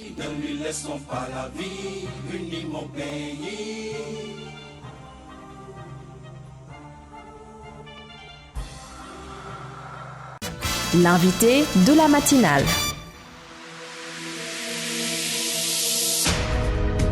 jërë ngeen jëf ñu ngi leen nuyu encore ku nekk turam ak santam di fàttali ñu ngi recevoir fii ci suñu studio bi abbé Alphonse Ndour di maanaam curé paroisse Saint-Paul bu Grand Yoff di tamit accueillir kii di maanaam docteur Samb di économiste si jàngale Fatick docteur sànq ñu doon waxtaan ci wax ou bien ay penc yu ñu def ci réew mi gis nañu fi am na benn moment ci réew mi daf ñuy wax assise nationale te assise nationale yi am na lu bëree bëri luñ ci waxtaan ci réew mi ci njeexital bi ci fépp ci mbirum agriculture ci mbirum économie ci mbirum gouvernance ci mbirum gestion réew mi naka la ñuy xeexee def lépp tënk ko tey Sénégal yi bëree bëri indi seen xalaat ci loolu waaye assise nationale dafa mel ni buñ ci paree waxtaan dañ ko jël dugal ko sirwaar yi bàyyi ko foofu te réew mi am na xëy na ay volonté ñi nga xamante ne ñoom sax seen volonté personnel la dugal ci seen alal dugal ci seen pour ñu def ko document bi nga xamante ne dafa wër Sénégal te wax sax mbirum agriculture ba wax mbirum élevage wax mbirum maanaam mbéy mi ci mbéy mi dewoon nañu crédit yi ñu doon def agriculteurs ak éleveurs yi dafa jëkki dayoo ba ñooñu mënuñu jëfandikoo crédit boobu pour am ci rentable mun ci liggéey te loolu ba ngi fi tegu loolu la Sénégal yi comprendre xalaat dañu def yooyu tënk ko mu ñëw bu fu mu egg ñu jël xalaat yëpp dugal ko teg ko jël beneen yoon. waaw Alassane kooku moom xëy na peut-être day am ñaari pàcc loo xam du bokk ak économie amaana xëy na sax du bokk ak mbas mi waaye mbas mi war na koo mën a génne man comme ni ma la wax rek. parce que bu ñu ko defoon loolu xëy na mbas mi duñu daaneel ñu daaneel tey. voilà justement léegi dañu war a profiter ci mbas mi nag justement pour que ñu mën a dellusiwaat foofu fi ngay wax noonu retour aux sources la boobu li nga xam ni vraiment li jaadu ñu mën koo teg noonu donc parce que ni ko abbé waxee te yow tam wax nga ko. li ñu war a bind Sénégal yëpp li ñu war a gëstu yëpp gëstu nañ ko bind nañ ko teg nañ ko mais réew mi moo bindee noo xam ni politique pour man ñaar ba ñett ñoo koy sooxeloo benn bi mooy ñun ñii wax nañ ko te lii abe daaneele muy maanaam nit ki bu feebaree te xamul dafa feebar kooku du gaaw faju donc du mën a wér bay mën a def dara. kon réew mi dafa feebar. te ñu xamuñ dañoo feebar. non c'est vrai voilà. donc loolu moo grave parce que tey boo xamul da nga feebar boo yëgee da ngay dem hôpital boo dem hôpital yaa ngi faj tànk fekk yow sa bopp nga war a faj yaa ngi dem faj sa loxo fekk sa nopp nga war a faj parce que xamul lay feebar yoo yëg nga ni feebar nga rek waaye xamul lay faj donc loolu moom mooy homo sénégalisis bi maanaam fitna ak coono ak vraiment problème yi nga xam ne moom moo ko dal beneen bi mooy maanaam. bitim réew da ci am loo xam lu bari li ñuy jéggaane ak ni système bi doxee ci wàllu international waaye bitim réew dañu noot trop ci wàllu koom-koom ak ci wàllu doxalin ba tax lu ci bari mënuñ cee kii muy jaare waa France muy jaare waa États-Unis muy jaare grande puissance yi ak yëpp yi nga xam ni kii boobu moo tax tey ji ñuy doxalin yoo xam ne dañu naan nañu fexe ñun waa réew mi Afrique waa sowu jant ak waa réew Afrique yëpp 55 pays ñu fexe booloo def lu mel li ñuy wax ZLECAf zone de libre-échange continentale africaine donc kooku ci riposte bi la bokk beneen bi nga xam ne moom mooy kii nag mooy li nga tudd léegi mooy la classe dirigeante encore une fois classe dirigeante bi c'est des Sénégalais bu fekkente ne man politicien la nekk Grand Yoff ñëw meeting Grand Yoff mu ñëw sama militant yëpp par exemple di ma laaj di ma présenter ay ordonnance di ma laaj saaku ceeb di ma laaj kii nangam mais daanaka man ñu ngi may forcer pour ma sàcc man parce que la ma leen war a def yëpp man sama salaire attanu ko mais pourtant bu ma koy def ka kay def kooku moo ëpp nguur moo ëpp pouvoir wala xëy na sa moom la ñuy fal donc après kooku du mën a ñëw kaas daal ne man vraiment réew mi li ñu ko yore baax wala nangam ma indi benn anecdote juste Alassane parce que pour man réew mi ñaare la gouvernance ak sanction te ñoo bokk. parce que sanction c'est un instrument de la gouvernance Seydina Omar bi mu nekkee xalif maanaam bu doon jiite lu mel ni conseil des ministres am na bis mu def ko kenn ci ministres yi ci ni ma ko mën a waxee pour ñu mën ko comprendre. kenn ci ministre wax ko ni ko dama laa soxla mais ba mu ñëwee ba mu yóbbu ko ci bureau ba mu wax ko lu soxla bi da ko wax soxla personnel Seydina Omar def ko nañu génn dem sama kër dafa fay lamp yi fay climatiseur comme ni mu ko waxee génn ànd nañu ko ne dem sama kër bu ko defee ba mu fekk foofu nga wax ma li nga xam ne mooy sa yitte mais kooku yar boobu bu ñu ko yaree xale yi defal leen ko mu nekk jikko mais ku mel noonu du mën a du luubal xaalis ku mel noonu du mën a sàcc xaalis du mën a détourner xaalis donc yooyu dafa nekk loo xam ne ci base bi la dañ ko war a def donc bu ko defee classe politique bi ñoom ñoo responsable à tous les niveaux ci li nga xam ne moom mooy li ngay wax nii mais lépp tënk nañ ko lépp bind nañ ko lépp wax nañ ko lépp joyante nañ ko ba nga xam ne ba fi nekk nii kii léegi nag maintenant man mën naa am espoir ci ñett ba ñeent benn bi mooy li ñu fi toogee nii tey muy ci wàllu diine ci bis bu tell bii di bu sell bi di weeru ajjuma di weeru koor tombeeg weeru koor bi nga xam ne catholique ak jullit yëpp dañ ko warandoo démb ci ndigalu imaamu Al Azhar bi ak ndigalu pape François Premier muy loo xam ne lu am solo la nekk tamit di bëccëgu maanaam laytu xale ndax murid yi def nañ si laytu xale démb donc tey bëccëg bi mën nañ ko jàppe noonu nekk aussi ajjuma ñu mën a yaakaar ni xëy na ci wàllu diine ak ñaan yi dañu mën a jàppale muy beneen pàcc muy maanaam une nouvelle classe dirigeante un nouveau sénégalais un nouveau type de sénégalais moom la ñu war a créer aussi bien sur le plan du comportement individuel que ñi nga xam ne ñoom ñoo jiite réew bi pour que ñu mën a doxal li nga war kii ñetteelu mooy maanaam dañu am loo xam ne ñi ngi woon tiroir bi am loo xam ne dañu ko doon def nii di ci foo di ci kii mais mbas bi ñëw na ñu rës suñu kaw léegi force dañu war a kii y aura un avant mbas et un après mbas un avant Covid et un après Covid léegi nag li ñu war def nag ji tàmbali ko ci njiit yi muy maanaam plan de riposte bi demee noonu mooy maanaam ñu def une gestion Covid mais une gestion post Covid qui va impliquer vraiment yi nga xam ne lépp li nga xam ne day wàllu koom la mais wàllu doomu aadama wàllu di maanaam saafara bi te foofu nag mooy saafara bi gën a jafe mooy saafara bi gën a metti mais foog ñu def loolu te loolu foog ñu indi ay sanctions foog ñu indi ay rupture foog ñu indi vraiment li nga xam ne moom mooy jëriñ askan bi yëpp te def naa ne bu ñu ko defee rek yàlla mën a dogal incha allah xëy na beneen mbas du ñëw wala amaana beneen mbas ñëwee dina nekk loo xam ne wax dëgg yàlla ñaanuñu ko yàlla incha allah. Abbé théorisé nañu fii ci réew mi lu bëree bëri nouveau type de sénégalais. nouveau type de sénégalais fu mu war a jaar ci éducation la war a nekk. est-ce que éducation bu ñuy jàngal tey suñu doom yi mooy ci biir kër yi ci biir école yi ci biir daara yi ci biir église yaakaar na éducation boobu méngoo na ak éducation de performance. waaw xam nañu ne éducation fu mu war a tàmbalee sax ca kër ga la dama jàpp ne ñetti éducateur ñoom ñoo am ba ca jiitu moom moo di njaboot ba ci sa biir njaboot bu ñu la yaree ba noppi ba yar gi ñu la yar doon yar gu dëgër boo génnee ci mbedd mi bi di ñaareelu jàngalekat gi yaakaar naa ne doo sonn ndaxte ñaareelu jàngalekat googu mbedd boobu xamul déedéet mbedd bi mbedd buur la ku mu neex def lu ko neex kon mbedd moom xamul déet ñetteelu éducateur bi nag mooy l'école bi nga xamante ni ca suñuy jamono ya wax dëgg yàlla mënoon nañu jàppale ne non seulement dañoo amoon ay jàngalekat waaye it ay yarkat loolu nag laaj na ci suñuy jamono yi bu baax a baax a baax am nañu ay jàngalekat yu xare ci li ñuy def waaye ay yarkat ya nga xamante ne ñoo nekkoon démb ñoom la ñu amatul te du ci seen caagin du ci seen coobare parce que da ngay gis Alassane borom kër bindal doomam l'école daal di ko fa yóbbu wóolu ko ne yaral leen ma sama doom wala boog jàngal leen ma sama doom yow mii nga xamante ne yow yaa dese njàngale gi ngay jàngale doom ji di koy yaraale ci biir léeg-léeg nga def sax benn jëf joo xamante ni doom ji jooyoo ko jibee ko kër ga yow waajur nga ñëw àq si njàngalekat gi yaa ngi koy tuutal doole yaa ngi koy néewal doole ci autorité bi nga xamante ne waroon na ko am ci kaw xale gi nga xamante ne bu gisee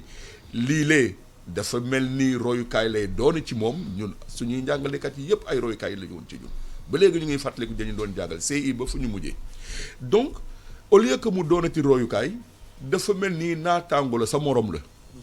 te morom boo xamante ni am na foo xamante ne mu leen fa yegg booy laal sama doom ma la yóbbu gendarmerie wala police. loolu la ñuy dégg la plupart du temps mais naka nga bëggee bokk kookee yar googu mun a dëgër ci xale boobu su màggee noonu bu soobee yàlla société bi nga xamante ni ci lay bokk dina xaw a doy waar. moo tax ñetti njàngalekat yooyu bi ci gën a ëpp solo moo di njaboot ci kër ga bu ñu la jàngalee kër ga ba noppi soo génnee doo sonal kenn boo demee l'école ga nga gën cee yokk. mu gën laa jëriñ boo demee ci mbedd mi di nga maandu ci lu bëri di nga yaru ci lu bëri ba tax na am na yoo xam ne doo ko def kon loolu wax dëgg yàlla dama jàpp ne lu am solo la teg ci nag que li nga xamante ni moom moo war société bi ndax dañoo bokk ci société dañoo bokk ci kuréel dañoo bokk ci njaboot ci askan te ku bokk ci askan rek di nga ko bokk ak sa morom si neex la ñàkk laa neex di nga cee bokk ak moom yéen a ko bokk booloo kon il faut que ñu teg ay charte yu réew yoo xamante ni dana fexe ba doxalin bi méngoo ak li ñëpp bëgg wala bokk li nga xamante ni moo baax ci ñëpp du doon li baax ci man dong waaye it li baax ci sama morom ndax dama ko bokk ak moom moomu ma ko kon su ma tëbee ne mbedd bi mbedd buur la lu ma neex def dama xamul dong su ma xamoon du ma ko wax nga jël lekk ba noppi sànni wala naan ba noppi sànni ne mbedd bi kenn moomu ko mbedd buur la wala am na ñoo xamante ne dañ leen ko jagleel ñëw bale ko na set nga ñàkkoon ci li ma la gën moos ñuy xaar keneen di ñëw di ci perte temps di setal kon dafa di loo xamante ni encore une fois de plus ñun suñu bopp ñun ñoo war a yaraat suñu bopp ci lu bëri Alassane bu ñu bëggee suñu réew mun a jëm kanam faw ñu farlu ci faw ñu gën a dëgër ci li nga xamante ni dañoo jàpp ne suñu ëllëg kat ñun ñoo ko moomal suñu bopp bu ñu ko defarul kenn du ko defar léeg-léeg dañoo naan nasaraan gi wala arab ba ñoom ñoo fi nekkoon def nañu lii def nañu lee li ñuy oowee autoflagellation finalement et on perd beaucoup de temps dañ cey ñàkk jot ju bëri ci li ñuy naan autoflagellation déedéet nañu góorlu xam ne lii nii kat buñ ko yëkkatiwul kenn du ko yëkkati comme yëkkatiwuñu ko fii lay fanaan du ñuy xaar ba bés bu ñu amee jot pour yëkkati ko bu fekkente ne mun nañ ko def léegi ci saa nañ ko def ngir encore une fois de plus jëmale suñu réew kanam éducation boobu lu am solo la te yarkat gi di njaboot bi di l'école bi di mbedd mi ngir seen yar mun a jëm kanam ngir mu mun a oyof ci nguur bi mu mun ñoo gën a jàppale ci yar boobu faw ku nekk soobu ci c'est loolu moom mooy li nga xamante ni wax dëgg yàlla moom la ñu war a gën a dëgëral ci suñu dundu Sénégal. Est-ce que lu ñu jàngale ci biir école yi jàngale xale yi loolu dafa méngóog suñu réalité endogène bu bay la ñuy jéegaane bitim réew lañu jàngal xale yi ba tax ñoom xëy na bu leen jàngale du ñu am pas-pas boobu pour gëm seen réew. waaw lu am solo nga wax nii. fa am ay réew yoo xamante ni dañoo njëkk a sol ci xale gi li ñuy naan l'amour de la patrie patriote nga yëg ne fi nga bokk ci nga bokk yaa ko moom coofeel gi nga am ci sa réew war na la mën a defloo lépp loo xamante ni war na jëmale sa réew kanam xam nga loo bëgg loo sopp c'est sûr et certain que doo ko yàq kon coofeel googu nga war a am ci sa réew moom mooy li nga xamante ni am na ci solo lool comme ni ma ko waxee sànq am na réew yoo xamante ni la ñuy njëkk a sol ci xelu xale bi moom mooy patriotisme maanaam yëg te xam ne ci réew gi nga bokk te réew bii la kat yow lay xaar ngeen nga liggéey ko mu jëm kanam kon loolu am na solo Alassane ngir ñu mun ko sol ci xelub xale yi maa ngi fàttaliku encore une fois de plus ba ñuy nekk ndaw nekk ci l'école yi am na lu bëri lu ñu doon def instruction civique def sax ay devoir civique bokk ci mouvement association yi gën a tàggat suñu bopp ci kaw ñi ñu borom bi dénkoon ci jamono jooju ñu gën a saytu farlu ci li nga xamante ni moo di suñu liggéey waaye tey boo ko seetloo boo ko gisee la ñu doon def ci si l'école yi am na lu bëri loo xamante ni xëy na eesal ay programme moo ko indi wala teg ci yeneen plan yoo xamante ni dañoo jàpp ne mun nañu jëme kanam waaye am na loo xamante ne cosaan la boo ko tegee ko fa nga jëm moom wóorul kon dañoo war a fexe ba non seulement ñu instruire maanaam ñu jàngale ndaw yi waaye ñu yar leen itamit ci kaw yar leen bu yar boobu àndeek instruction bi may wax njàngale bi may wax yaakaar naa ne dinañu gën a mën a jëm kanam. après Covid bi ngay wax est-ce que loolu bu na nekk programme bi nga xamante ne il faut ñu ñëwaat fi éducation bi dañu sol ci xelu xale yi. merci Alassane jërëjëf aussi Abdou Ndour non seulement dañ ko war a def mais ça reste au centre de la gestion de l'après Covid maanaam li PSE di wax le capital humain boobu moo war a nekk moo war a jël le dessus il doit y avoir une refondation benn réalignement benn mise en commun boo xam ne li ñu Covid bi jàngal ak lañ ko war a doxalee pour après Covid lu mel noonu ñu mën ko daan ba dootul ñëwaat loolu capital humain lañ ko indi maanaam ci doomu aadama ci biir loolu nag Sénégal daf ci am ñaari problème bi ci am mooy maanaam dañuy jaawale poqotaan ak sebikotaan éducation à institution bokkul. bari na ay docteur Fallou ay professeur Fallou ak yooyu yëpp bari na fi ay master yu am kii yëpp kii ça c'est l'instruction liy tax nga mën a am ay jumtukaay am xam-xam bu lay mën a tax nga am mën a yor sa bopp loolu c'est l'école de Jules Ferry parce que boobu temps nekk ba ko Jules Ferry di indi ginnaaw révolution française moo doon pour loolu warul nekk rek doomu buur yi ak doomu kii doomu bala waroon cee bokk maanaam socialisation boobu égalisation boobu moom la école indi moom la ñu plaqué boobu ak léegi te yaa ngi koy wax léegi abbé naan est-ce que dañu jël suñu valeur muy deuxième problème bi éducation bu bokkul donc ak institution mooy maanaam le type d'homme quel type de sénégalais avons-nous besoin un sénégalais qui soit chrétien musulman talibé mouride tidiane ou quel que soit qui soit féru des valeurs koo xam ne wax dëgg yàlla bu ñu ko dénkee kees du ko luubal kooku éducation moo koy def ci nit koo xam ne bu ñu ko dénkee place dina fexe tuuba du dugal mbir bi ci tiroir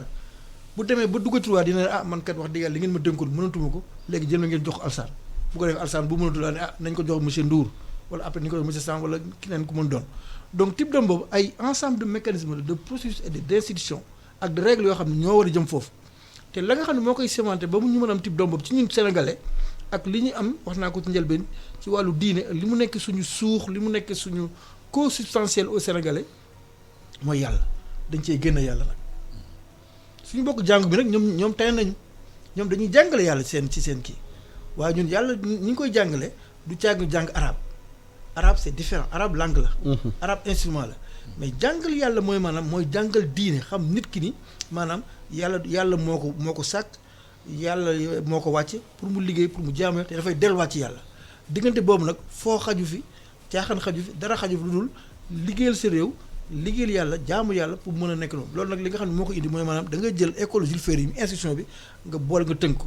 ay effort mi ngi am ñu créer ay daara di même di mën ay daara ak yu demee noonu mais du caagir ñu am des éducations ak ay école parallèle déedéet benn école la war a doon boo xam dañu fay jàngal diine dafa jàngale mathématique dafa jàngale physique dafa jàngale lépp li nga xam ne moom moo war a tax ba yii jumtukaay yi nga am ko nag mais ñu dénk koo xam ne nag koo xam ne dafay nekk nitu diine koo xam ne dafay nekk nit koo xam ne moom askan bi soxla loolu mooy la refondation de l'école sénégalaise la refondation de l'éducation pour que mu mën a créer le type d'homme bi nga xam ne justement moom la ñu soxla après Covid parce que après Covid on aura besoin d'un Sénégal boo xam débarrassé de sa maladie du Covid on aura besoin d'un Sénégal boo xam jëf daf léppam ba pare on aura besoin d'un Sénégal boo xam ne dafay dëgmal rek jël yëpp yi nekkoon tiroir bi jël yëpp yoo xam ne ñu mise en œuvre daal doxal nag loolu faaw éducation bi ñu mën ci taxaw pour mu jàpp. mais est-ce que xalaat bi dóor na ci loolu. xalaat bi dóor na ci loolu. waaw bon wax de dóor na ou bien ñu ngi toog di xaar encore di. calculer xaaruñu parce que li ma lay wax nii c'est ay chantier la yoo xam ne ñu ngi ciy liggéey au niveau du gouvernement ak yëpp am na yu jot am na yoo xam dañ ko war a jooyantiwaat comme je dis PSE ci boobu nga xam ne moom mooy réew mi yëpp moom dañ koy nar a jooyantiwaat noo xam ne capital humain bi mu defoon indi ko mu nekkoon le deuxième axe dañuy def reséquençage nga xam ne moom mooy axe central te capital humain bu ñu ko indee éducation moo jiitu santé moo jiitu ndaw yi ñëw jigéen ñi ñëw agriculture ñëw yii mooy secteur clé yi nga xam ne bu ñu ko jëlee doxal ko dina nekk loo xam ne benn mbas bu ñëwatee fi la ñuy bàyyi ñun du ñu soxla benn force Covid bu ay milliards ki nangam mais ñun dina fekk ñu am jumtukaay pour mën a jànkoonte ak mbas moomu ba mën koo daan donc loolu secteur yooyu bu ñu ko defaraatee réallocation bi ci loolu plan de résilience boobu gouvernement mu ngi ci liggéey. bu bokkul ak affaire 1000 milliards mais c'est un plan de résilience stratégique et opérationnel boo xam ne bu ñu ko defee boobaa bu ñu sukkandikoo ci capital humain bi ni ko PSE indee mais jooyanti ko dëgëral ko yaatal ko doxalaat ko noo xam ne wax dëgg yàlla ëllëg si biir loolu dina nekk loo xam ne Sénégal nañu ci gis boppam incha allah. abe mbas mi am na dinañ ay programme ay plans yu bëri defar ko ci biir loolu. laata plan yi di jeex sax normalement dafa am ce que évaluation mi parcours xam fu ñu jëm ba mi fu ñu war a jubbantiku est-ce que yaakaar nga ne fu ñu nekk nii loolu yitteel na ñi xamante ne ñoom ñooy doxal plan yi waaw liggéey la bu war en tout cas ci acteurs yëpp ngir ñu gën a mën a xam naka la ñuy toogee gannaaw mbas mi fi ñu ci toll tey jii tembe lan la jot a jur ci réew mi ci askan bi lan la fan la jëme réew mi itamit parce que non seulement taxaw càmbar loolee am na solo waaye def ay projection itamit dina ci am solo lool ba tax na li ma yaakaar ne moom mooy li ci war te dama jàpp ne sax discours du chef de l'État ci wàllu googu looloo ko wundoon looloo ko waraloon à mi-parcours maanaam ci diggante bi ñu xool naka la ñuy réajuster naka la ñuy oyofale wala boog naka la ñuy dëgërale. parce que ñaari mbir la. am na gis-gis ne xëy na tane na nañu oyofal wala am na gis-gis ne xëy na gën na tar kon nañu gën a dëgëral mbir mi donc loolu déjà liggéey bu war la ci acteurs yépp ngir ñu xool ëllëgu mbas mi naka la ñuy yeewoo naka la ñuy toogaati suñuy tànk yi taxawaati suñuy tànk yi ba tax na lépp li nga xamante ni moo ci war wax dëgg yàlla war nañ ko eggali nañ ko mottali ngir lii lee doon njëriñ ëllëg parce que loo gis foog nga génn ci ay njàngaat njàngaat yooyu ñoo lay may ba ëllëg lii ñu moytandiku wala lii ñu gën a eesalaat gën ko dëgërlaat wala boog lii ñu bàyyi ko carrément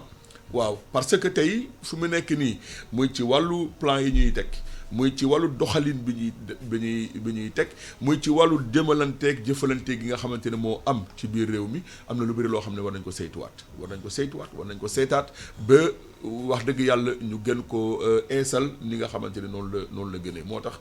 je suis parfaitement d'accord naa ci li nga ne lii fu ñu toll nii tey foo mu doon ay njàngaat yu ñuy jëriñu ëllëg parce que loo gis muy coono ga muy baneex ga am na ay njàngaat yoo ci mën a génnee njàngaat yooyu nag moom mooy jëmale mbir kanam mooy jëmale nit kanam itamit. parce que njàngaat bu njëkk def ci mbas bi mooy xam nañu léegi santé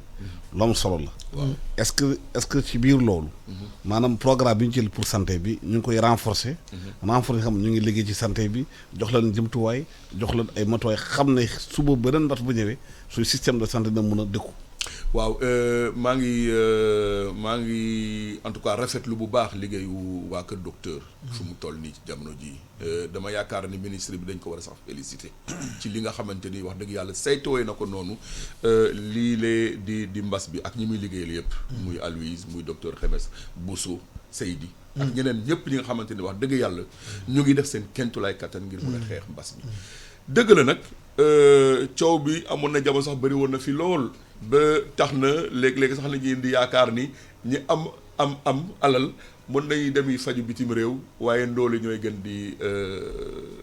gën di coono ci li nga xamante ni mooy mbirum paj mi ndax système de santé bi xëy na ñu ngi laam-laame ne am na fu mu lajjee am na fu mu dese waaye du tere ñu wax lii lee di xaralewu waa Kër Docteur parce que bi mbas mi di tàmbale amoon na ay yëglekat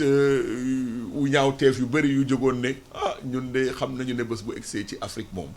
maare de Italie la muy def ci ay dee kenn du ko lim loolu yàlla def na ba amul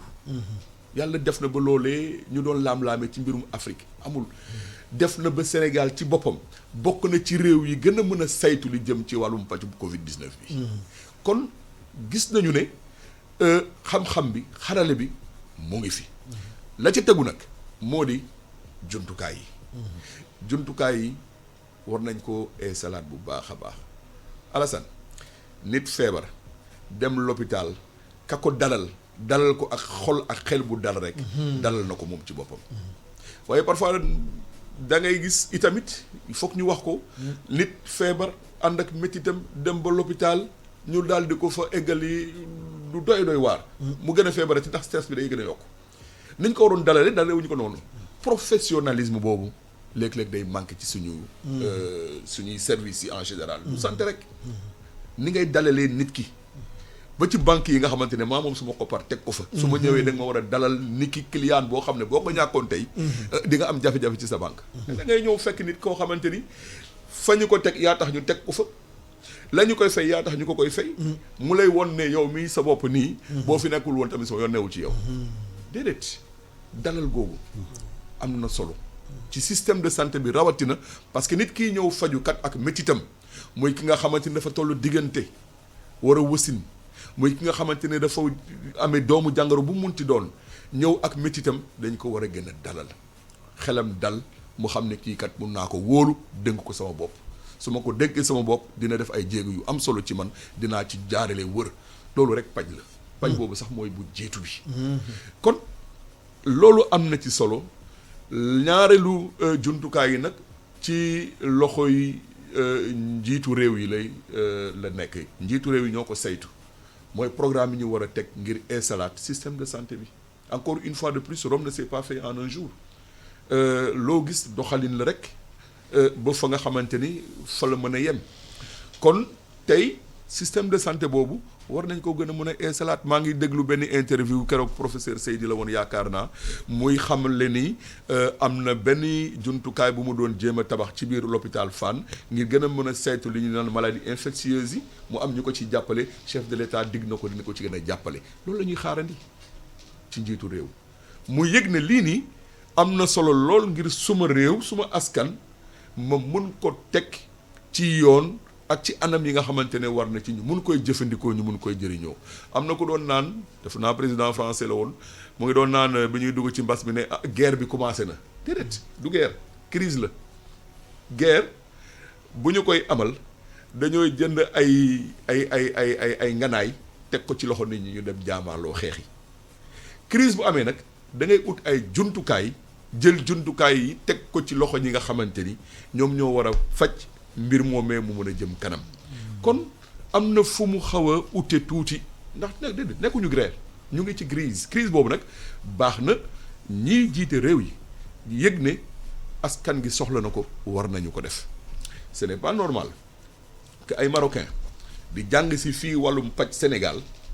ñibbi seen réew seen système de santé mën a gën a baax suñu système de santé c'est pas normal fii la ñuy jàngee ñoom dañ leen koy wax dañ leen naan ba yéen loolu leen si fii ñun ci seen réew la ñuy jàngee li ñuy def nii tey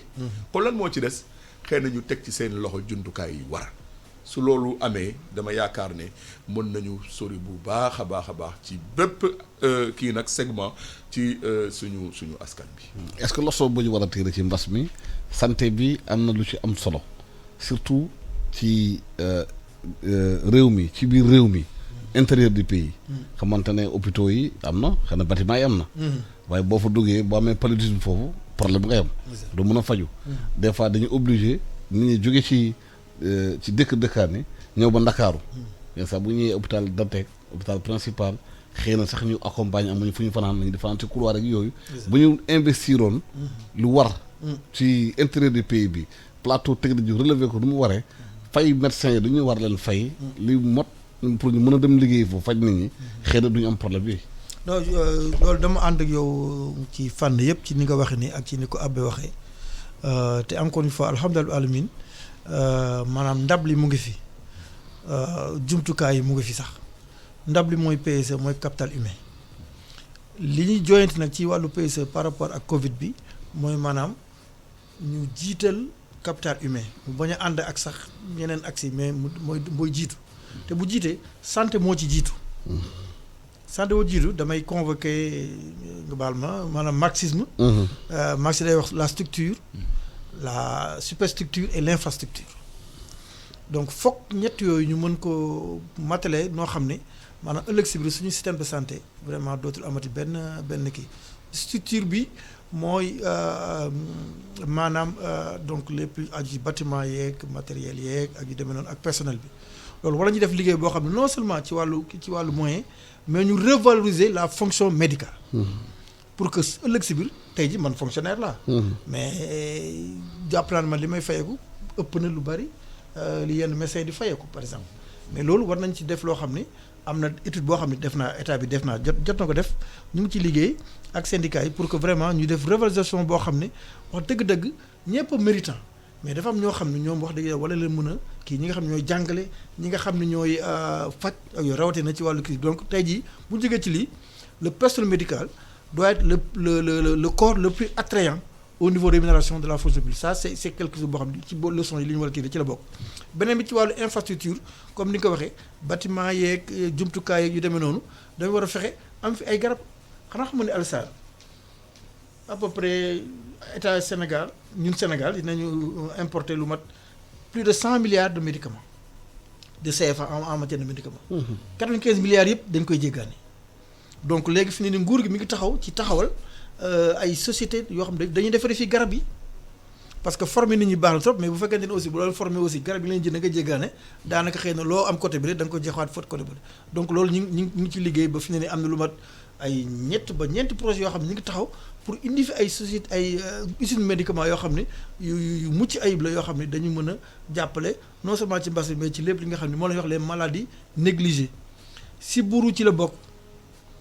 ay njàmbataan ay yu demee noonu xuréet ak yu demee noonu yooyu yëpp ci la bokk loo xam ne maanaam tubaab bi toppatoowuñu ko parce que dalatu leen mais ñun ñi nga xam ne moo ñu dal ci ne te moo ëpp li muy rey mbas mi fi ñu toll nii loolu dafay boobu prise en charge boobu bokk na ci li ñu ko war def ci wàllu santé bi donc loolu nekk na loo xam ne wax dëgg yàlla ànd naa ci bu baax a baax te loolu nekk na ci redressement ak redéfinition bi nga xam ne moom la ñuy def pour que loolu ñu mën ko maanaam problème santé mu mën a kii dama ci indi rek benn pas mise au point mais benn xalaat xam nga wax nañu ci bari notamment ci médias yi fii yëpp ni ko au niveau de l'Occident seen système de santé dafa écroulé wu déedéet ñoom seen système de santé ba léegi mi ngi dox xam lan problème lan moo indi l'afflux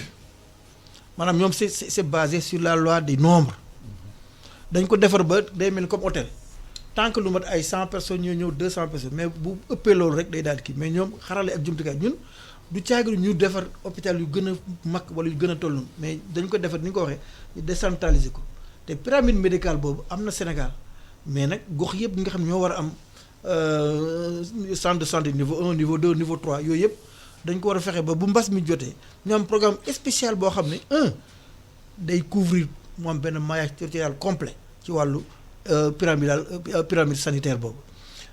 mooy indi plateau médical bi ak yu demee noonu ñaareel bi dañu war a investir massivement ci agriculture bi parce que agriculture bu boobaa mooy régler problème mu transformation donc jéggaane mooy régler problème mu jeunes yi mooy régler problème mu jigéen ñi mooy régler problème mu monde rural mooy régler problème la croissance du Sénégal pour mu nekk une croissance inclusive parce que croissance am na gaa ñi ngi am jéego mais jéego it dafa nekk jéego yoo xam ne ñi ko yore ak ci ñoo koy yëngal ak ñoo muy profité duñu ay sénégalais mooy secteur des services BTP yeeg téléphone yeeg communication yu demee noonu donc loolu programme massif la boo xam ne déjà président joxe na signal en mettant à disposition 40 milliards cette année alors que daaw doublé par rapport ak daaw 44 milliards sax à peu près 46 donc mu nekk loo xam ne dañ ko def ci mbay mi pour que vraiment ñu mën a kii mais loolu yëpp nag comme je dis lu ci état bi def lu ci président def day ñëwaat ci sénégalais bi. parce que am na ñu xamante ne xam na ma ci mbirum biologie médicale. ñoom nee nañu même végétal. nee nañu ci loolu nguur gi ci agriculture bi war na bañ a fàtte loolu. parce que gàncax yi. mën na ci jëlee luy faj. parce que coow li bari na temps yi gis nga wax Madagascar ak yëpp. artisanat bu ñuy wax ay yenn plante ñu ci dugal. ci loolu Madagascar bu ko positionné wu tey ci monde bi ci loolu. c'est parce que dafa sukkandiku ci lu muy. nekk ci réewam. ci plante médicinale yi nekk ci réewam. waaw loolu la xam nga maanaam li ma wax sànq ci éducation institution bi loolu la waa pharmacie duñ jàng loolu te am na benn jumtukaay bu ñuy wax donc étudiant pharmacie donc am bu ñuy wax la convention sur la biodiversité CBD kooku dañ ko jumtukaay la bu nekk waa Nations Unies ba taxee yëpp ñoo ko signé y compris Sénégal pour que dañuy xool lépp li nga xam ne mooy nekk ci gàncax gi te mën a am jeexital ci médicament. kooku boobaa non seulement dañ ko war a seeti fii dañ ko war a defaree fii mais bu ñu ko defaree ba pare donte médicament bi sax day nekk feneen ñeneen ñu lu Sénégal ñoo koy jëfandikoo mais la cay ruus ci wàllu bénéfice ak ci lépp ak ci wàllu technologie dañ ci war a jot loolu tëkk nañ ko ba tekk ba pare donc moo tax man la programme bi ñuy def nii pour indi usines ak yooyu dina nekk yoo xam ne dañuy jëfandikoo ci gàncaxu Sénégal ci biovégétation boobu ci biodiversité boobu pour que ñu mën a xool la cay def garab parce que boo seetee 90% pour ne pas dire 99%. Je salue au passage ay travaux yu mel ni professeur Bodossou yoo xam ne liggéey na ci lu bari boo ko xoolee ci garab yooyu 90% garab yi li ñuy jaay ci pharmacie yi te jóge bitim réew mais précieux actif bi li nga xam ne maanaam mooy faj loolu ci garab lay jóge donc loolu nag bu ñu ko xoolee dinañ ko mën a dugal ci programme ba nga xam ne ëllëg si biir vraiment bu ñu ko defee loolu non seulement daañu am ci wàllu paj mais ci wàllu paysans yi nga xam ne ñooy bay loolu comme ñi nga xam ne ñooy bay artémisia bi dañuy gis seen bopp donc approche holistique la boo xam ni approche intégrée la boo xam ni résilience bi mi nga xam ne maanaam ñu jóg taxaw tembe pour faj ko nag loolu bokk na ci te encore une fois ñu ñëwaat ci éducation mooy maanaam yooyu bokk na ci depuis tout le temps au niveau des programmes au niveau faculté de médecine et au niveau surtout faculté de pharmacie bokku ci li ñu leen di jàngal or bu leen doon jàngal loolu xëy na pharmacien bu génn dina mën dem seeti fu artémisia nekk mu kii ko dina mën seeti fu ngeer nekk dina mën seeti fu niim nekk fu leneen yi nag yoo xam ne yooyu yëpp dafay faj. pourtant keroog bu ñu fa recevoir docteur Gawsu Samb nee na moom encadré na plus de 150 thèses yoo xamante ay pharmaciens sénégalais yi ci gàncax bi ñu ko liggéey waaye bu ñu liggéeyee ba pare dañuy teg thèse bi fële dem def leen waaye lu ñu liggéey duñ ko génnee parce que fan yii passé sax ci université de Saint-Louis UFR Saint-Louis dafa am benn étudiant bu fa def thèse ci li nga xamante ne moom mooy bisaab naka lay bisaab di participer maanaam bisaab bu xonk bi ci mbirum hypertension. non loolu kay moom lu wér la ma dama la ci dolli sax ITA maanaam lépp li nga xam ne moom la ñu war a kii muy mburu bi ñu def wala diwlin muy wala lépp maanaam li ñu warul def bañ ko jéggaane ci wàllu transformation agricole ITA liggéey na lépp teg ko dañu xaar rek benn Alassane Samb Diop bu ñëw wala benn Abdou Ndour wala benn Fallou Samb wala en tout cas koo xam ne valorisation industrielle maanaam état boobu loolu nag ITA mënu ko ISRA wàllu ceeb bi wàllu gàncax yii ñuy wut yëpp nga xam ne dafa war a méngoo ak suñu suuf lu ci ne liggéey na ko mais ces résultats de la recherche ne sont pas valorisés tout comme les thèses des étudiants en pharmacie ne sont pas valorisées parce que day ñëw def thèse bi nii mais maanaam dans le curriculum dans le syllabus loolu nekku ci moom mooy xam ne maanaam am na intérêt boobu ñu am ko encadré te encadré ñi ko war encadré du bari mais bu boobaa mu mun ko def mais maanaam comme ci éducation dafa am war a nekk loo xam dafa war a bokk ci kii bi ci yuq bi la war a bokk dafa war a nekk une place intégrante ci enseignement pour que ñu xam ne ëllëg si biir yow pharmacien bi ala kulli alin war nga mën a xam noo mën a faje ci garabu tubaab yi nasaraan ni ñu ko mën a waxee comme war nga mën a faje ci sa garabu réew mi foofu laay waxee ni moom loolu bokk na ci li ñu war a joŋanti loo xam ne wax dëgg yàlla dinañu mën a jëmale kanam. abe gis nañu yéen ni ngeen liggéeyeen saa da ngeen di am ay gëstu ci garabu local yi. di ko faje yenn saa ci yenn si kër sër yi ak yooyu. waaw Alassane ma fàttali rek ne gis nga doom yoo gis ci pharmacie yi ci gàncax gi la jóge du leneen. dañoo ko liggéey daal di ko conditionné daal di ko def garab. daal di ko def doom. ñu koy naan. cay jamono ñoom yi maam am na lu bëri loo xamante ni ci biir gàncax gi la ñu ko doon jëlee ngir mun a faj jàngoro yu bëri jàngoro yi nga gis nii yëpp amoon nañ ci solution ci ñoom ci seen jamono. xëy na jamono day dox itamit ba tey fi mu nekk nii. dañu bàyyi suñu yoon daal bàyyi suñu yoon mun nañ ko jàppe noonu. waaye li ñu manqué tey mooy xëy na li ñuy naan posologie maanaam nga xam ne lii moo ci war ci dose nga war koy jëfandikoo ngir mun a faj jàngoro gee waaye wax dëgg yàlla mën nañ jàpp ni lii ngay gis nii yëpp ci gàncax gi dong la jóge lépp li nga xamante ni ñu ngi koy jéem a càmbar ba ci vaccin bii ñuy jéem ci wàllu pandémie bii nii duñ ko jëlee fenn ci gàncax yi dong lañ koy jëlee kon loolu dafa di gëstu boo xamante ne lu am solo la te ñor na ma lool damay gis par exemple monastère fële Kër Moussa. fii ñuy coowal artémisia yëpp. ndekete ñoom yàgg nañu ci. seetaan naa keroog benn documentaire itamit benn reportage fii nii ci Hann parc de Hann am na ñuy yëngu ci wàllu mbéy artémisia ak i beneen bërëb fële Tiwaawoon ak i feneen yoo xamante ni nit ñi daan nañu ko def. li ñu dese lenn dong la gëm suñu bopp. kese gëm suñu bopp xam ne lii nii war nañ cee mun a génn bu waa Madagascar jógee ba mun a proposer ne ñun kat gis nañu ne lii nii baax na ci biir askan gi dañu koy gën a siwal ñun ci suñu bopp xaw ma lan moo ñu ci war a lan lañ ci war a xaar. parce que gis nañu ne jàngoro yu bëri wax dëgg yàlla daan nañ ko faj jaarale ko ci gàncax gi boo tax léeg-léeg nga gis koo xamante ni frère Eli par exemple fële ca monastère de Kër Moussa di naan mën na faj li jëm ci wàllu diabète hypertension jaarale ko ci gàncax gi. non parce que am na feebar yu bëri fii Sénégal xëy na docteur bi mënu ko faj. waaye ñu nekk ci tradition bi xëy na ay genre hépatite. gis nañu père Eli dégg naa ñu bëri naan ci loolu moom am na ci xarañte. effectivement te ci gàncax yi la koy jaaree. te garabu tubaab mënu ko faj. moom li ma la wax rek gàncax gi yàlla daf ñu ko baaxee. te gàncax boo ci gis am na njëriñam ak pajam. waaw xanaa ñu ñàkk kaa xam kay. da ngay xool ci mala yi léeg-léeg nga am aw kuti wala beneen xeetu mala ci biir kër gi nawet su jotee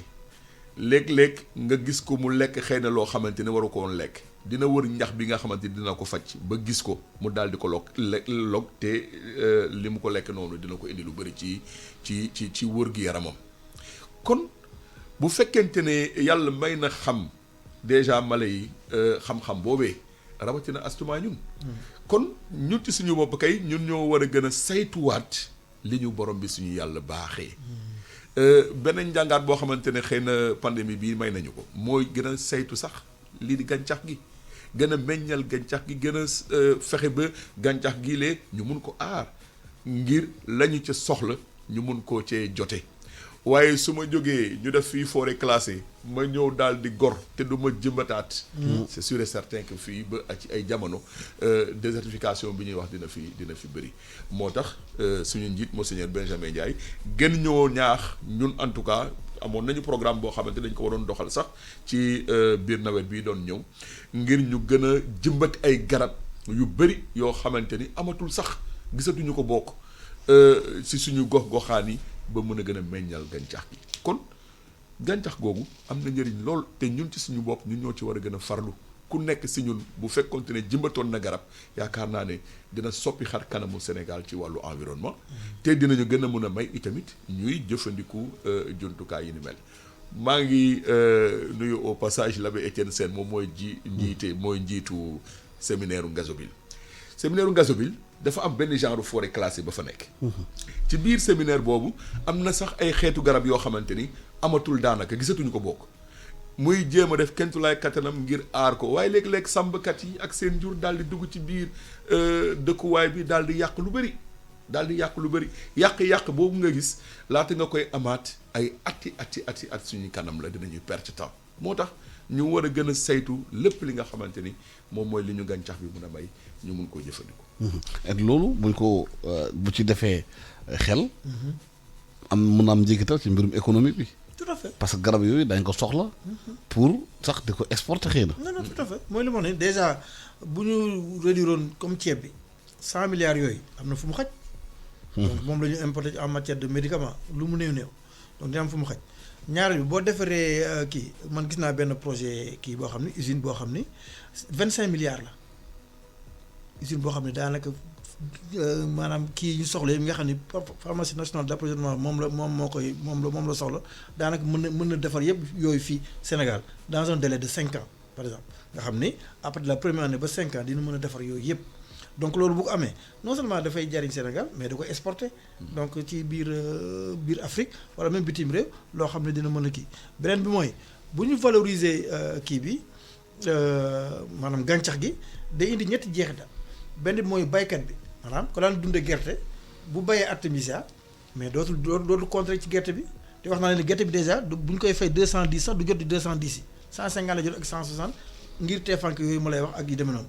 ñaareel bi moom bu ko jaay am na loolu stade de revenu mais bu ko indee ci réew mi ñu defar ci garab bu ñu defee garab daañu faj Sénégalais y compris baykat yooyu nga xam ne ñoom ñoo ko doon defar ak seen i njaboot. ñetteel bi dina nekk ay source de revenu pour état bi ndax impôt taxes yi ak emploi yi mu nar a générer ak exportation bi ci nekk donc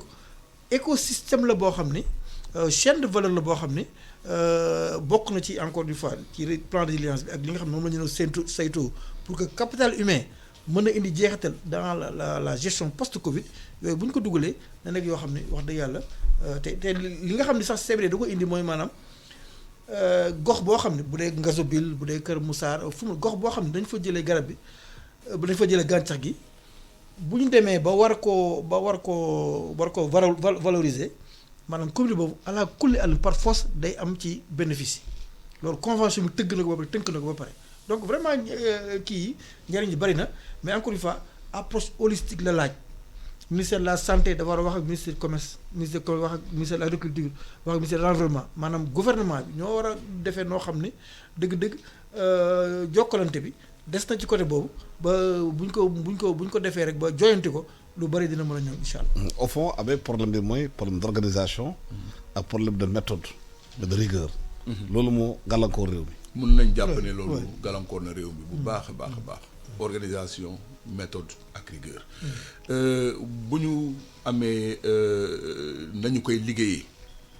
muy organisation bi am nañ koy amalee di méthode bi am xarale gi waaye surtout am pas-pas bi muy rigueur bi dama yaakaar ne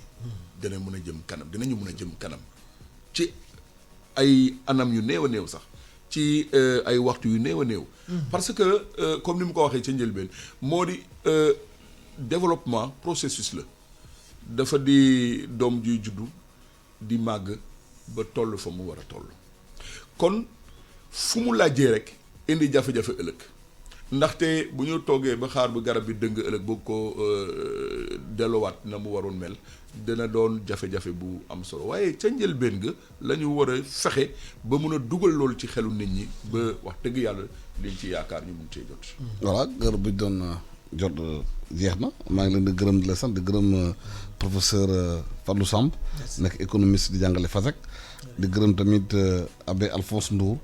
du curé paroissial Saint-Paul bu Grand Yoff du vicaire épiscopal chargé du service dans l'archidiocèse de Dakar di gërëm tamit sama techniciens yi lépp nekkoon suba ba léegi ak man di liggéey ak ñoom pour ñu mën a jottali maanaam waxtaan bi ci rajo bi ak ci télé bi di wax nit ñi tamit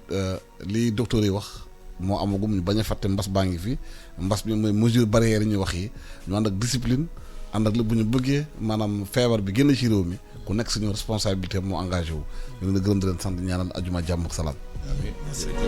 Merci.